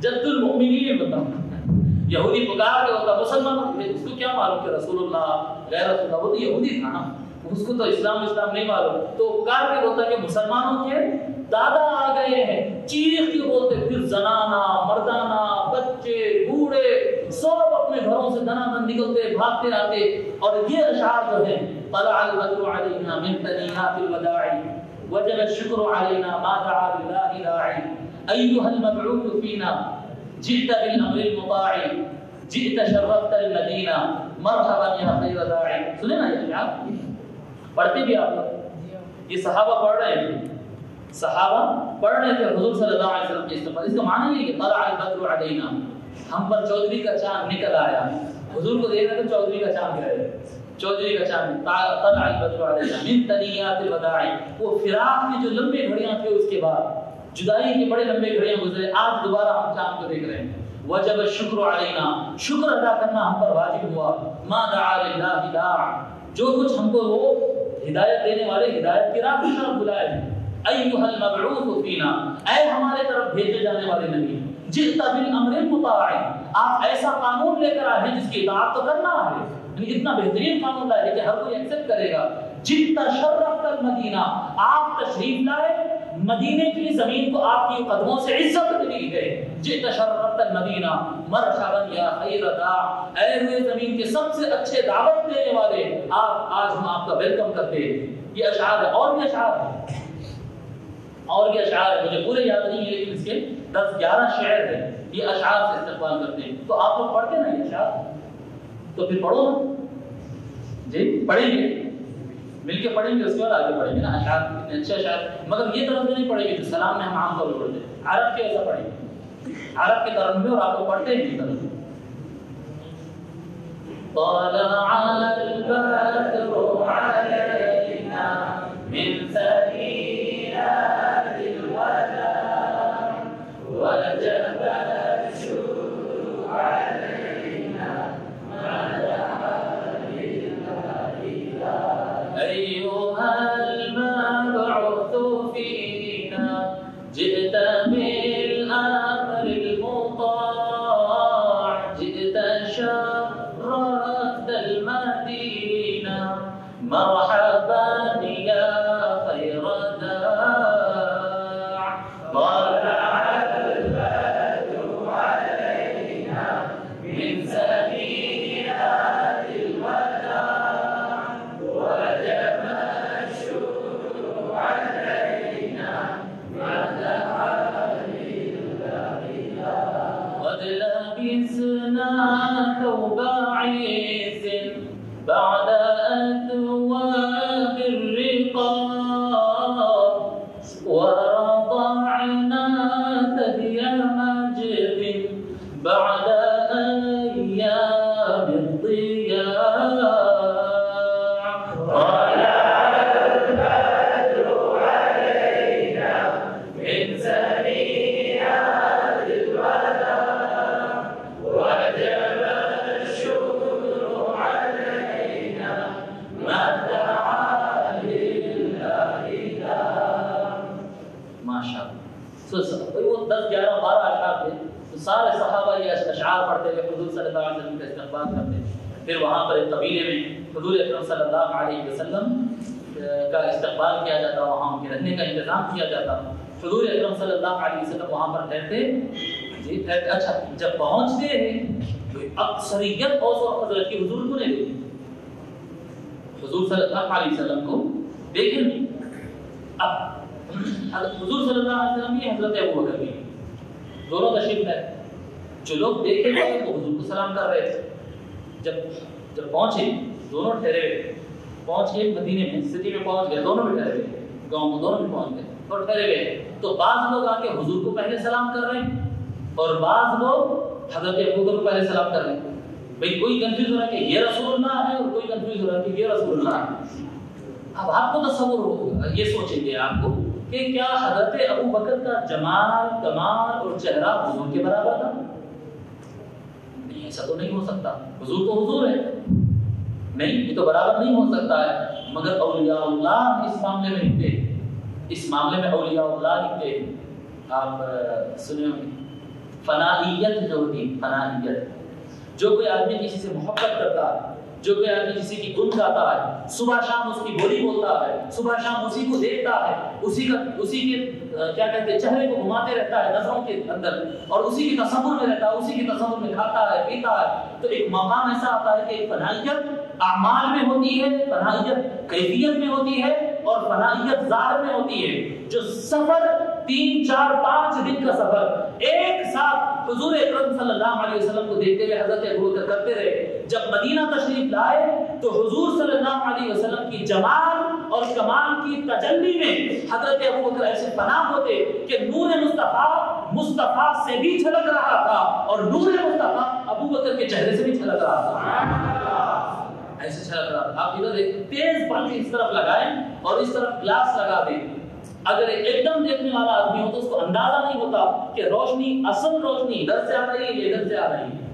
اگر آئینہ صاف ہو، آئینہ دھندلا ہو تو روشنی کم ہو جاتی ہے، کلیئر سمجھ میں آتا ہے۔ لیکن ابو بکر رضی اللہ تعالی عنہ مرآت مصطفیٰ حضرت حضور صلی اللہ علیہ وسلم کا وہ آئینہ بن گئے تھے کہ ہر دیکھنے والے کو سمجھ میں نہیں آتا کہ نبوت کا نور اس چہرے سے چھلک رہا ہے یا اس چہرے سے چھلک رہا ہے، اندازہ نہیں ہوتا۔ یہ فنائیت کی حضرت سیدنا ابو بکر صدیق رضی اللہ عنہ، جب حضرت ابو بکر کو اندازہ ہوا کہ لوگ مجھ کو سلام کرنا شروع کر دیے، یہ کیا ہوا؟ میں حضور کا غلام، وہ تو ایسے ہی کہتے تھے نا، حضور ان کو صحابی کہتے تھے، حضور بولتے تھے ابو بکر میرا ساتھی ہے، ابو بکر میرا بھائی، لیکن حضرت ابو بکر پلٹ کے کبھی بھی نہیں بولتے تھے میں حضور کا بھائی، لیکن ایسے نہیں کہتے تھے میں حضور کا غلام، وہ ایسے ہی کہتے تھے۔ تو لیکن میں اور حضور، اور لوگ کبھی ان کو سلام کر رہے ہیں، کچھ لوگ مجھ کو سلام کر رہے ہیں، تو بولے یا رسول اللہ آپ تشریف فرمائیے، آپ تشریف فرمائیے۔ حضور صلی اللہ علیہ وسلم تشریف فرمائے، ایک چادر منگا کے، وہ دھوپ آتی نا، دھوپ آتی بلکہ چادر پکڑ لے کے گیا، بادشاہ کی سب پہ سایہ نہیں کرتے، سایہ کرتے۔ جب لوگوں کو اندازہ ہوا کہ نہیں وہ خادم ہے، وہ آقا ہے، تو پھر لوگ حضور کو سلام کرنا شروع کیے۔ یہ حضرت ابوبکر رضی اللہ تعالیٰ عنہ کا یہ ان کا کردار رہا ہے، یہ ان کا مقام رہا۔ اور اس بار اب میں بتاتا ہوں، حضور اکرم صلی اللہ علیہ وسلم کو، حضور صلی اللہ علیہ وسلم حضرت ابوبکر رضی اللہ تعالیٰ عنہ کو اپنا رفیق فرمائے، میرا ساتھی حضرت ابوبکر رضی اللہ تعالیٰ عنہ۔ حضرت زبیر بن عوام رضی اللہ تعالیٰ عنہ روایت فرماتے ہیں کہ نبی اکرم صلی اللہ علیہ وسلم فرمائے انک جعلت ابا بکر رفیقی فی الغار فاجعلہ رفیقی فی الجنہ، اے اللہ تو نے ابو بکر کو غار میں میرا ساتھی بنایا ہے، اے اللہ میں دعا کرتا ہوں کہ جنت میں ابو بکر کو میرا دوست اور ساتھی بنا دینا۔ حضرت ابن عمر رضی اللہ تعالیٰ عنہ روایت فرماتے ہیں کہ لکل نبی رفیق، ہر نبی کا ایک وفادار ساتھی ہوا کرتا ہے۔ حضور اکرم صلی اللہ علیہ وسلم فرمائے ہر نبی کا ایک ساتھی ہوتا ہے، ورفیقی فی الجنت ابو بکر، جنت میں میرا دوست ابو بکر ہوگا رضی اللہ تعالی عنہ وارضاہ۔ پھر حضور صلی اللہ علیہ وسلم حضرت ابو بکر کو اپنا جانشین بنائے، حضور اکرم صلی اللہ علیہ وسلم۔ اب دیکھیں حضور اکرم صلی اللہ علیہ وسلم اگر کسی وجہ سے کبھی مسجد نبوی کو اگر نہیں جا سکتے، سفر پر ہے، کچھ کام پر ہے، دعوت و تبلیغ کے نام سے کام پہ گئے ہیں، یا آقا صلی اللہ علیہ وسلم وصال سے پہلے بھی حضرت جب کبھی مسجد نبوی کو نہیں آنا ہوتا تو کہتے تھے کہ ابو بکر کو کہو کہ میں نہیں آ رہا ہوں، نماز پڑھا دو۔ اس سے معنی کیا نکلتا؟ حضور اکرم صلی اللہ علیہ وسلم اپنا جانشین بنائے، اپنا نائب، اپنا اسسٹنٹ، اپنا نائب، ٹھیک ہے۔ حضور اکرم صلی اللہ علیہ وسلم ایک مرتبہ کیا ہوا، ان رسول اللہ صلی اللہ علیہ وسلم قال فی مرضی، آقا صلی اللہ علیہ وسلم ایک مرتبہ تھوڑا علیم تھے، جو جس میں حضور صلی اللہ علیہ وسلم پھر بعد میں حضور کا وصال ہو گیا، یعنی آخری جو ظاہری حیات کے آخری میں تو حضور اکرم صلی اللہ علیہ وسلم فرمایا کہ ابو بکر کو بولو نماز پڑھو، مرو ابا بکر یصلی بالناس، ابو بکر کو بولو نماز پڑھو۔ قالت عائشہ قلت ان ابا بکر اذا قام في مقامك لم يسمع الناس من البكاء، ٹھیک ہے۔ وہ حضرت ام المؤمنین عائشہ بولتی میں ایسا سمجھتی ہوں، ام المؤمنین سوچ رہے ہیں یہ خواتین کے معاملات ہیں، حضور فرمائے ابو بکر کو نماز پڑھاؤ، ابھی لوگ سوچ رہے ہیں بیٹھے۔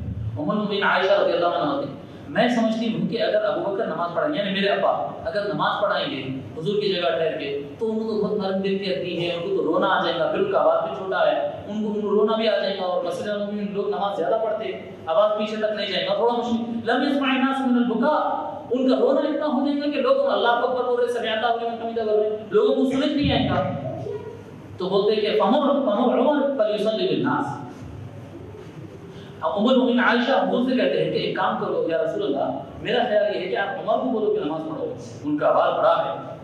فقال عائشہ فقلت لحفصہ، میں جا کے ام المؤمنین کہتی کہ میں جا کے کیا کری، حفصہ رضی اللہ عنہ. یہ حفصہ رضی اللہ عنہ کون ہے؟ بولیے کون ہے؟ ام المؤمنین. حضرت عائشہ بھی ام المؤمنین ہیں، حضرت حفصہ بھی ام المؤمنین. ام المؤمنین کون ہے؟ حفصہ حضرت عمر رضی اللہ عنہ کی بیٹی. سیدہ عائشہ رضی اللہ عنہ حضرت ابوبکر کی بیٹی، اور حفصہ حضرت عمر رضی اللہ عنہ کی بیٹی. تو انہوں کیا کرے، اپنے سوتن کو بولے ایک کام کرو، جا کے آپ کے ابا جان کو بولو نماز پڑھو، کیونکہ میرا خیال ہے کہ میرے ابا اگر پڑھائیں گے تو وہ رونا ہوتا تھا، ان کی آواز نہیں پہنچتی، لوگ آپ میں دوا لڑا رہے ہیں بیٹھ کے، دونوں مل کے دوا لڑائے. تو حضرت حفصہ رضی اللہ عنہ کیا کرتے، جا کے بولتے کہ ففعلت حفصہ، جا کے حضرت عمر ابا ان کے ابا بولتے کہ جاؤ آپ حضور کی جگہ نماز پڑھاؤ، ابا جان آپ جاؤ حضور کی جگہ نماز پڑھاؤ. حضور صلی اللہ علیہ وسلم کو معلوم ہوتا کہ عمر نماز پڑھا رہے ہیں، یہ کیا ہوا، مطلب نہیں ان کا آواز نہیں جاتا نا. تو بولتے صواحب یوسف، آپ لوگ بھی بڑے سازش کرنے والے ہیں. میں بول رہا ہوں ابو بکر کو نماز پڑھاؤ، بولو آپ لوگ اپنے دماغ لڑاتے ہیں. نہیں عمر نہیں نماز پڑھائیں گے، نماز میری جگہ پر ابو بکر پڑھائیں. حضرت ابو بکر رضی اللہ تعالیٰ عنہ، پھر حضرت ابو بکر رضی اللہ تعالیٰ عنہ نماز پڑھاتے. اور آقا صلی اللہ علیہ وسلم فرماتے لا ينبغي لقوم فيه ابو بکر ان يؤمهم غيرهم، جس قوم کے درمیان میں ابو بکر موجود ہے ان کو ہرگز اس بات کی اجازت نہیں ہے کہ کوئی اور نماز پڑھا سکے. نہیں، کسی قوم میں ابو بکر موجود ہے تو ابو بکر ہی امامت کریں گے، حضرت ابو بکر رضی اللہ تعالیٰ عنہ ہی امامت کریں گے. یہاں پر حضور اکرم صلی اللہ علیہ وسلم حضرت ابو بکر رضی اللہ تعالیٰ عنہ کو اپنا نائب بنائے. اور ایک خاص حدیث ہے، ایک مرتبہ کیا ہوا، یہ نماز سے ہٹ کے حضرت جابر رضی اللہ تعالیٰ عنہ فرماتے ہیں کہ ہم حضور صلی اللہ علیہ وسلم کے پاس بیٹھے ہوئے تھے. اذ جاءه وفد عبد القیس، عبد القیس ایک قبیلہ ہے، ان کے پاس کا ایک ڈیلیگیشن آیا. فتکلم بعضهم بکلام لغا فی الکلام، بعض لوگ بیٹھ کے باتیں کرے حضور کے سامنے، الٹ باتیں کرتے ہو گئے، عقیدے کے اعتبار سے، معاملات کے اعتبار سے الٹ بولنا شروع کر لیے. تو حضور صلی اللہ علیہ وسلم جب انہوں عمر جتنا بولنے لگے ہوئے، نہیں مسلمان تھے، مسلمانوں کیا ہے، بات کرنا بھی برابر نہیں آتا تھا، جتنے لوگ کر رہے تھے. تو حضور صلی اللہ علیہ وسلم پلٹ کر حضرت ابو بکر کی طرف دیکھے، تو یا ابا بکر سمعت ما قالوا، ابو بکر سنیں کیسے باتیں کر رہے ہیں یہ لوگ. قال نعم یا رسول اللہ فہمت، حضرت ابو بکر بولتے ہیں کہ یا رسول اللہ سن لیا ہوں اور پوری طریقے سے سمجھ گیا ہوں یہ لوگ کیا بول رہے ہیں. حضور فرمائے سمجھ گیا نا، تو جواب حضور اپنی موجودگی، حضور موجود ہے تو بولنا تو حضور ہی ہے نا، مگر حضور اپنی موجودگی میں فاجبهم، اے ابو بکر ان کا جواب دو. فقال فاجابهم ابو بکر بجواب واجاب الجواب، حضرت ابو بکر رضی اللہ تعالیٰ ان کی جو غلطیاں تھے ان سارے غلطیوں کا جواب دیتے اور بہترین جواب دیتے. فقال رسول اللہ صلی اللہ علیہ وسلم، جب حضرت ابو بکر خوب اچھے ڈھنگ سے جواب دے دیتے اور لوگوں کو سمجھا دیتے تو حضور اکرم صلی اللہ علیہ وسلم فرماتے یا ابا بکر، اے ابو بکر سنو، اعطاک اللہ الرضوان الاکبر، اے ابو بکر اللہ تبارک و تعالی نے آپ کو سب سے بڑی رضامندی عطا کر دیا ہے. الرضوان الاکبر، یہ جملہ حضرت ابو بکر کے علاوہ کسی سے حضور صلی اللہ علیہ وسلم نہیں فرمایا، یہ حضرت ابو بکر کی خصوصیت ہے. اے ابو بکر اللہ نے آپ کو سب سے بڑی رضامندی عطا کر دیا ہے. تو بعض لوگ پوچھے ومر رضوان الاکبر یا رسول اللہ، لوگ بیٹھے ہوئے تھے، یہ سب سے بڑی رضامندی کیا ہوتی ہے، الرضوان الاکبر کیا ہوتا ہے. فرمایا آقا صلی اللہ علیہ وسلم یتجلی اللہ لعبادہ فی الآخرۃ عامۃ ویتجلی لأبی بکر خاصۃ، لوگوں اللہ تبارک و تعالی میدان محشر میں قیامت کے دن سارے انسانیت کو، سارے مسلمانوں کو دیکھنے کے لیے اللہ تبارک و تعالی ایک مرتبہ تجلی فرمائے گا، نظر آئے گا. اللہ جب نظر آئے گا تو سارے مسلمان دیکھ لیں گے، پھر اللہ تبارک و تعالی پردہ کرے گا اور ایک مرتبہ اللہ تبارک و تعالی دوبارہ نکلے گا صرف ابو بکر دیکھنے کی خاطر، صرف ابو بکر دیکھنے کی خاطر. پوری کائنات کے مسلمانوں کو اللہ تبارک و تعالی ایک مرتبہ قیامت کے دن نظر آئے گا، اور اسپیشلی صرف ابو بکر دیکھنے کے لیے ایک مرتبہ نظر آئے گا۔ یہ حضرت ابو بکر صدیق رضی اللہ تعالیٰ کی خصوصیت ہے جو کسی اور کو حضور اکرم صلی اللہ علیہ وسلم نہیں فرمائے کہ ان کے ساتھ ایسا ہوگا۔ پھر حضور اکرم صلی اللہ علیہ وسلم فرماتے ما من نبی الا له وزیران من اہل السماء ووزیران من اہل الارض۔ ہر نبی کے آسمان میں 2 نبی ہوتے، 2 وزیر ہوتے، اور زمین میں 2 وزیر ہوتے۔ فاما وزیرائے من اہل السماء فجبریل و میکائیل، آسمان میں میرے 2 وزیر جبرائیل اور میکائیل ہیں۔ واما وزیرائے من اہل الارض، زمین میں میرے 2 وزیر ابو بکر اور عمر ہیں۔ اور اس میں ہم بتاتے ہیں کہ یہاں پر عقیدہ اہل سنت والجماعت کا جو اس بات ہوتا ہے کہ حضور صلی اللہ علیہ وسلم، جیسے یہ لوگ بولتے ہیں کہ پیٹ کے پیچھے نظر نہیں آتا، وہ نہیں کر سکتے تھے، کھانا نہیں تھا، مجبور تھے، نہیں، وزیر کس کے ہوتے ہیں؟ بولی نا آواز سے، وزیر بادشاہ کے ہوتے ہیں۔ اور حضور فرما رہے ہیں میرے 2 وزیر آسمان میں اور میرے 2 وزیر زمین میں۔ تو کلیئر ہے نا، حضور صلی اللہ علیہ وسلم ایسا تو نہیں فرماتے کہ میں بادشاہ ہوں، نہیں، کبھی نہیں فرماتے۔ حضور تو فرماتے کہ میں تو عبد ہوں، میں تو اللہ کا بندہ ہوں، یہ فرماتے۔ لیکن جب ایکسپلین کرنا تھا اہل سمجھ کے لیے تو فرمائے بادشاہ میرے آسمان میں بھی ہے، نہیں، میرے 2 وزیر آسمان میں ہیں تو وہاں بھی بادشاہ تھے، اور 2 وزیر میرے زمین میں ہیں تو یہاں بھی بادشاہ تھے۔ حضور کھلی بات ہے نا، انہوں ایسے اشارہ کرے تو چاند تو تھوڑے ہو رہا، لڑنے جھگڑنے کی بات ہی کیا ہے، نہیں۔ حضرت ابن عباس رضی اللہ تعالیٰ روایت فرماتے ہیں السمع والبصر، حضرت عبداللہ ابن عباس رضی اللہ تعالیٰ فرماتے ہیں کہ اللہ تبارک و تعالیٰ جو فرمایا بشاورہم فی الامر، اے نبی مؤمنوں سے مشورہ لیا کرو، اللہ کا یہ آرڈر ہے۔ اس کی تفسیر یہ ہے کہ کوئی بھی کام کرنے سے پہلے ابو بکر اور عمر سے مشورہ لیا کرو، یہ خصوصیت ہے۔ اور اللہ حضور اکرم صلی اللہ علیہ وسلم امت کے اور اسلام کے حضرت ابو بکر اور حضرت عمر رضی اللہ تعالیٰ عنہ کو حضور اکرم صلی اللہ علیہ وسلم فرمائے کہ یہ اسلام کے آنکھ اور کان ہے۔ ابو بکر اور عمر اسلام کے آنکھ اور کان ہے۔ حضور صلی اللہ علیہ وسلم فرماتے رأى ابو بکر و عمر، ابو بکر اور عمر کو دیکھے اور فرمائے ھذان السمع والبصر، یہ کان اور آنکھ یہ لوگ ہیں، سماعت اور بصارت یہ لوگ ہیں۔ حضور اکرم صلی اللہ، حضرت عبداللہ بن حنطب کہتے ہیں ایک مرتبہ حضور کے ساتھ تھا، فنظر الی ابی بکر و عمر، ابو بکر اور عمر کی طرف دیکھے اور حضور صلی اللہ علیہ وسلم فرمائے کہ یہی لوگ کان اور آنکھ ہیں۔ اور ایک روایت میں آتا ہے جی حضرت حذیفہ بن الیمان رضی اللہ عنہ فرماتے ہیں کہ میں حضور صلی اللہ علیہ وسلم کو ایک مرتبہ فرماتے ہوئے سنا لقد هممت ان ابعث الى الافاق رجالا يعلمون الناس السنن والفرائض، میں ایک پروگرام یہ بنایا کہ دور دراز گاؤں میں لوگوں کے پاس ٹیچرز بنا کر لوگوں کو بھیجاؤں تاکہ لوگوں کو سنتیں اور فرائض وغیرہ دین سکھائیں۔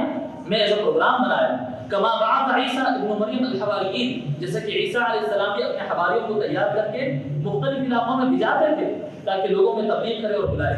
قیل له فأین انت من ابی بکر وعمر، تو ان سے کہا گیا آپ کا کیا خیال ہے کہ ابو بکر اور عمر کو بھیج دیں، بھیجانا ہے نا، تو سب سے اچھے لوگ کون ہیں؟ ابو بکر اور عمر ہے، کیا خیال ہے یا رسول اللہ آپ ان دونوں کو بھیجا دیں گے؟ تو حضور اکرم صلی اللہ علیہ وسلم فرماتے انہ لا غنا بی عنہما، نہیں ابو بکر اور عمر کو میں نہیں بھیجا سکتا ہوں، انہما من الدین کالسمع والبصر، میں ان دونوں کو نہیں بھیجا سکتا ہوں، یہ میرے لائے ہوئے اسلام کے آنکھ اور کان ہے، میں ان کو نہیں بھیجا سکتا، یہ تو میرے ساتھ ہی رہیں گے، یہ میرے ساتھ ہی رہیں گے۔ پھر آگے حضور صلی اللہ علیہ وسلم کی جو محبت تھی، محبت حضرت سیدنا ابو بکر صدیق رضی اللہ تعالیٰ سے متعلق ہے۔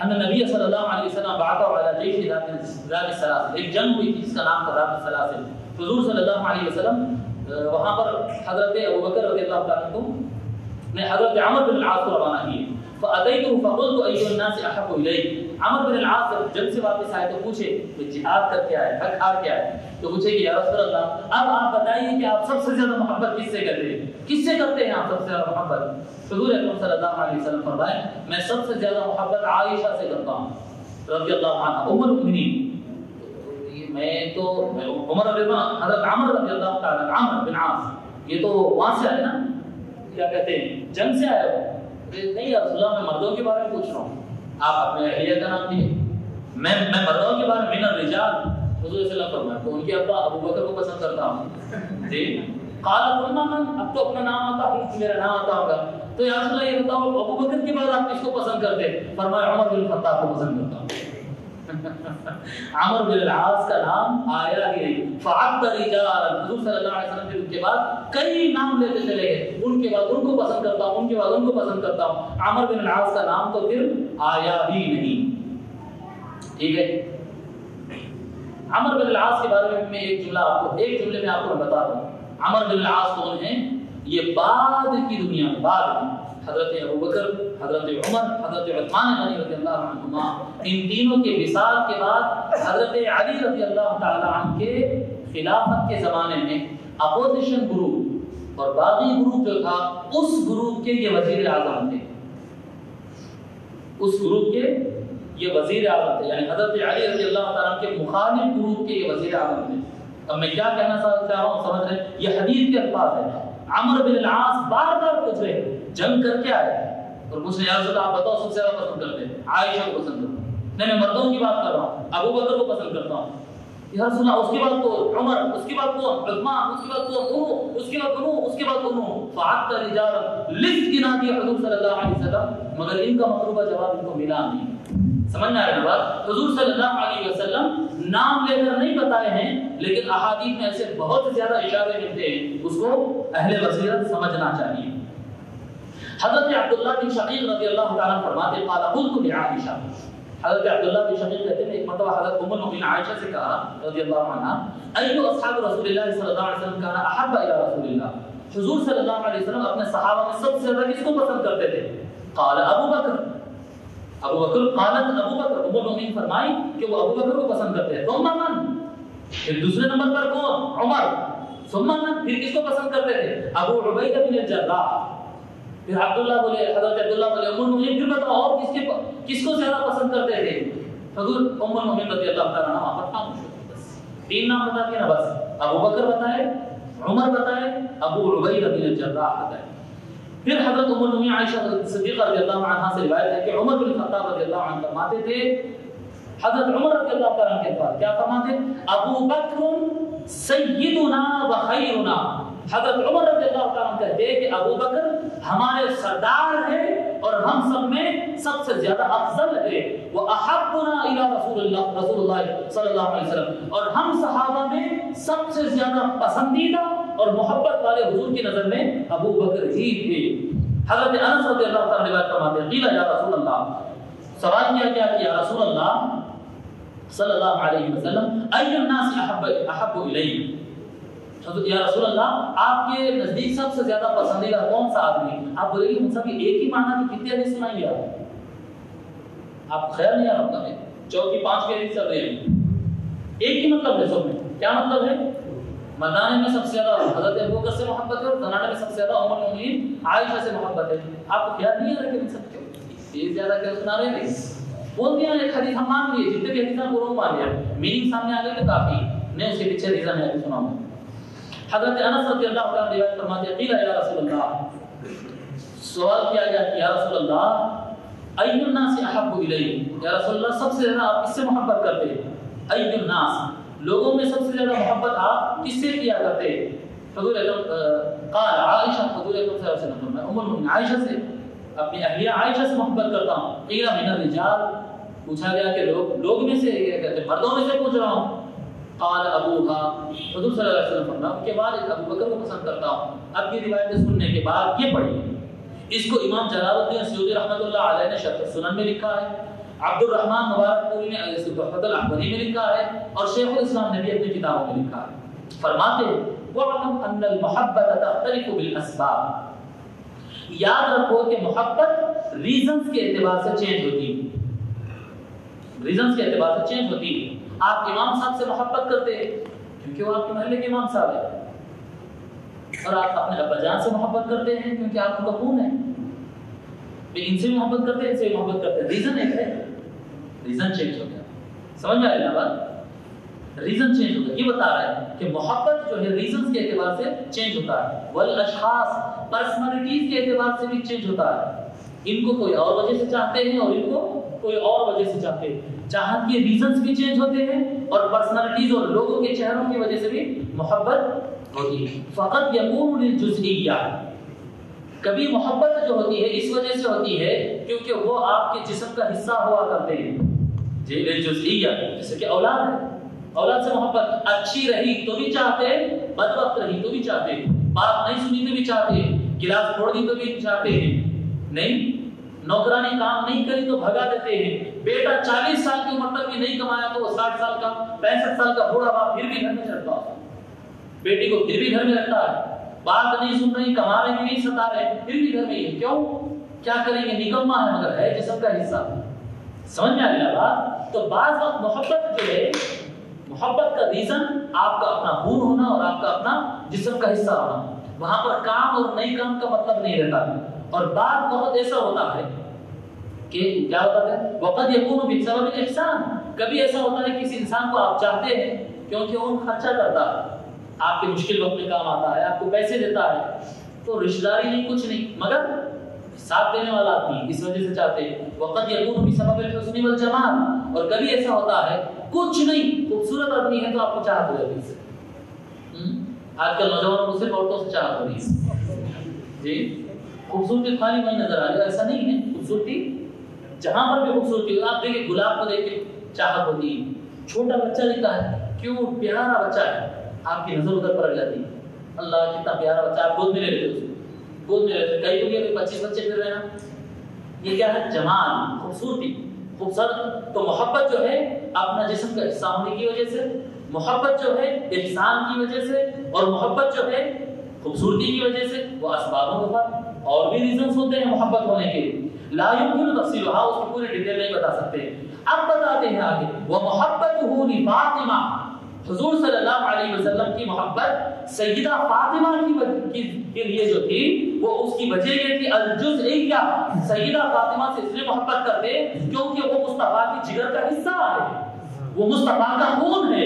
والزہد والعبادہ، اور دنیا سے بے رغبت اور کثرت سے عبادت کرنے میں سیدہ فاطمہ کے برابر کوئی بھی نہیں تھا. اس وجہ سے وہ محبتہ لعائشہ، اور ام المؤمنین عائشہ سے جو ان کی محبت تھی وہ اس وجہ سے نہیں تھی بلکہ بسبب الزوجیہ، اس لیے محبت تھی کیونکہ وہ حضور کی بیوی تھی. جی بیوی ہونے کی وجہ سے، والتفقہ فی الدین، اور حضرت ام المؤمنین عائشہ کی نالج کی وجہ سے، وہ بہت توڑ کے عالمہ تھے ام المؤمنین عائشہ. تو سیدہ فاطمہ خون ہونے کی وجہ سے، اور سیدہ فاطمہ کی کثرت کی عبادت کی وجہ سے، اور ام المؤمنین عائشہ کے بیوی ہونے کے اعتبار سے اور ان کے علم کی وجہ سے. اور فرماتے وہ محبت ابی بکر و عمر و ابو عبیدہ، اور حضرت ابو بکر اور عمر اور ابو عبیدہ ان سے محبت بسبب القدم فی الاسلام، کیونکہ اسلام لانے میں یہ لوگ سب سے پہلے سامنے آئے، حضور کے یہ سب سے پہلے ساتھ دینے والے تھے، اس لیے حضور ان سے محبت کرتے تھے. وإعلاء الدین ووفور العلم، اور ان کا دین کے لیے جو انہوں نے محنت کیا ہے اور بڑے عالم تھے اس لیے محبت کرتے تھے. اور حضرت علی رضی اللہ تعالیٰ عنہ، امام حسن و حسین سے جو محبت تھی وہ اس وجہ سے محبت تھی کیونکہ یہ بھی پوری جدوجہد کیے ہیں دین کو بڑھانے کے لیے، مگر اصل ریزن یہ تھا کہ یہ مصطفیٰ کا حصہ، ان کا گوشت اور ان کا خون ہوا کرتے تھے. سو کبھی حضور سے پوچھا جاتا کہ سب سے زیادہ کس کو پسند کرتے تو فرماتے فاطمہ، اور کبھی پوچھا تھا سب سے زیادہ کس کو پسند کرتے تو کبھی کہتے عائشہ. ان کو سب سے زیادہ چاہتے ہیں، کس کو چاہتے ہیں آپ حضور سب سے زیادہ؟ سیدھی سیدھی بات ہے، ان کو سب سے زیادہ کچھ اور ریزن سے چاہتے ہیں اور ان کو سب سے زیادہ کسی اور ریزن سے چاہتے ہیں. علی سے سب سے زیادہ محبت کرتے ہیں کچھ اور ریزن سے، اور ابو بکر سے سب سے زیادہ محبت کرتے ہیں کچھ اور ریزنز اور وجوہات کی بنا پر. حضرت ابو بکر رضی اللہ تعالیٰ عنہ جو ہیں، میں آپ جیسے کہ بتایا کہ وہ فنا فی الرسول ہو گئے تھے، حضور کی ذات میں فنا ہو گئے تھے. تو فرماتے حضرت ابو سعید خدری رضی اللہ تعالیٰ عنہ قال خطب رسول اللہ صلی اللہ علیہ وسلم الناس، حضور اکرم صلی اللہ علیہ وسلم پبلک سے خطاب کیے حضور صلی اللہ علیہ وسلم. جب خطاب کیے تو فرمائے ان اللہ خیر عبدا بین الدنیا وما بین ما عنده. حضور صلی اللہ علیہ وسلم خطاب فرما رہے ہیں، پر پبلک بیٹھے ہیں، سارے صحابہ بیٹھے ہیں. حضور خطاب میں فرمائے کہ ایک اللہ تبارک و تعالی ایک آدمی کے ہاتھ میں اختیار دے دیا ہے، چاہے تو وہ اللہ کے پاس چلا جائے یا چاہے تو دنیا میں جتنا چاہے عیش و آرام کے ساتھ وہ جیے اور زندگی میں اپنے لائق گزارے. اللہ تبارک و تعالیٰ نے ایک بندے کو ایسا اختیار اور آپشن اور ہاتھ میں کنٹرول دے دیا، جو چاہے وہ چوائس کر سکتا ہے، چاہا تو جی سکتا ہے اور چاہا تو مر سکتا ہے، اختیار دیا۔ فاختار ذلك العبد ما عند اللہ، تو وہ بندہ کیا کیا؟ وہ بندہ چن لیا کہ وہ اللہ کے پاس چلا جائے گا، اس کو دنیا نہیں چاہیے۔ جب یہ حضور صلی اللہ علیہ وسلم نے جملہ فرمائے فبكى ابو بکر، جو سب پبلک بیٹھی ہوئی تھی اس میں حضرت ابو بکر رضی اللہ تعالیٰ رونا شروع کر دیا۔ حضور فرما رہے ہیں کہ ایک بندے کو اللہ تعالیٰ اختیار دے دیا اور وہ بندہ اللہ کے پاس جانا چاہتا ہے، حضرت ابو بکر رضی اللہ تعالیٰ رونا شروع کر دیے۔ فعجبنا لبكائه، ابو سعید کہتے ہیں تعجب ہوا، حضور کسی آدمی کے بارے میں بات کر رہے ہو اور ابو بکر اچانک رونا شروع کر دیے، اور یہ بھی الفاظ بولے کہ بھئی حضور یہ کہہ رہے ہیں کہ اللہ نے اختیار دیا، پاور دیا ہے۔ اللہ پاور دیا ہوا تو اس میں رونے کی کیا بات ہے؟ اس میں تو خوشی کی بات ہے، پاور دیا ہے اللہ تعالیٰ۔ فكان رسول الله صلی اللہ علیہ وسلم هو المخیر وكان ابو بکر اعلمنا۔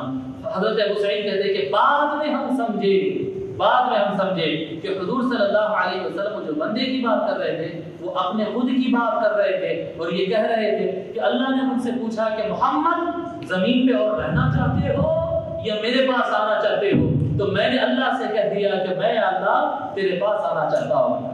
تو یہ حضور کے وصال کی حدیث تھی، اور اس کو پورے صحابہ میں صرف حضرت ابو بکر صدیق رضی اللہ تعالی عنہ پہچانے۔ اور ایک مرتبہ ایسا ہوا، فرماتے ہیں کوئی روایت ہے دوسرے انداز میں جی کہ حضرت ابو سعید خدری وہی فرماتے ہیں کہ حضور صلی اللہ علیہ وسلم منبر سے خطاب فرمائے کہ اللہ تعالیٰ نے فرمایا کہ دنیا کی جو نعمتیں ہیں وہ لے لو یا میری طرف آ جاؤ۔ ایک بندے سے کہا تو وہ بندے نے کہا میں تیرے پاس آ جاتا ہوں مولا، مجھے دنیا نہیں چاہیے۔ جب حضور صلی اللہ علیہ وسلم فرمائے کہ وہ بندہ یہ کہا کہ میں اللہ کے پاس جانا چاہتا ہوں، حضور اکرم حضرت ابو بکر صدیق رضی اللہ عنہ بڑی بڑی آواز میں کہنے لگے، کیا کہنے لگے؟ فدیناک بآبائنا وامہاتنا، یا رسول اللہ آپ پر ہمارے ماں باپ قربان، آپ پر ہمارے ماں باپ قربان۔ صحابہ کہتے ہیں حضور کسی بندے کے بارے میں بات کر رہے ہیں اور یہ کہہ رہے ہیں کہ آپ پر ہمارے ماں باپ قربان۔ فرماتے ہیں کہ ابو بکر هو اعلمنا، بعد میں ہمارے کو سمجھ میں آیا کہ حضرت ابو بکر رضی اللہ تعالی عنہ ہم میں سب سے زیادہ علم تھے، انہوں نے یہ بات کو سمجھا۔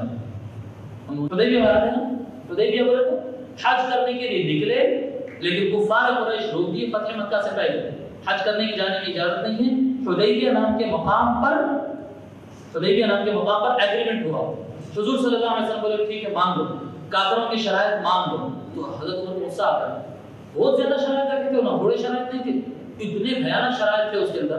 شرط کیسی تھی معلوم کہ اگر کوئی آدمی مدینے میں کافر ہو کے پلٹ کے مکے کو بھاگ کے آ گیا تو ہم رکھ لیتے اسے، آپ کو نہیں لیتے واپس، اور اگر کوئی مکے سے اگر مسلمان ہو کے آپ کے پاس آ گیا تو آپ پکڑ کے ہمارے واپس دے دینا۔ ارے یہ کیا بات ہے، آپ کی گروپ میں اتنے بڑھ جائے نا تو آپ نہیں دیں گے، ہمارے گروپ میں ہے تو واپس کرنا۔ حضور فرمائے مان لو۔ ارے یہ کیا بات ہے، آپ کو اس سال ہم نہیں آنے دیں گے، آئندہ سال آنے دیں گے۔ حضور فرمائے مان لو، طاقت کے ساتھ ہے، پورے آدمیوں کے ساتھ ہے، گھس کے مار کے طواف کر سکتے تھے۔ اب حضرت عمر غصہ آتے جا رہا، حضور مان رہے، حضور آخری انتہا یہ کر دی ہے جی من محمد رسول اللہ، جب ایگریمنٹ بنا تو کس کے درمیان؟ قریش اور محمد رسول اللہ میں نہیں، تو ہم رسول اللہ مان لیے تو کیا بچ گیا؟ کافرہ بولے کہ اگر ہم آپ کو رسول اللہ مان لیے تو پھر ہمارا آپ کا جھگڑا ہی کیا رہ گیا؟ ہم آپ کو رسول اللہ نہیں مانتے، محمد بن عبداللہ لکھو، رسول اللہ نہیں مانتے تھے نا، وہ اللہ کے رسول نہیں مانتے، تو یہ بھی نہیں مانتے۔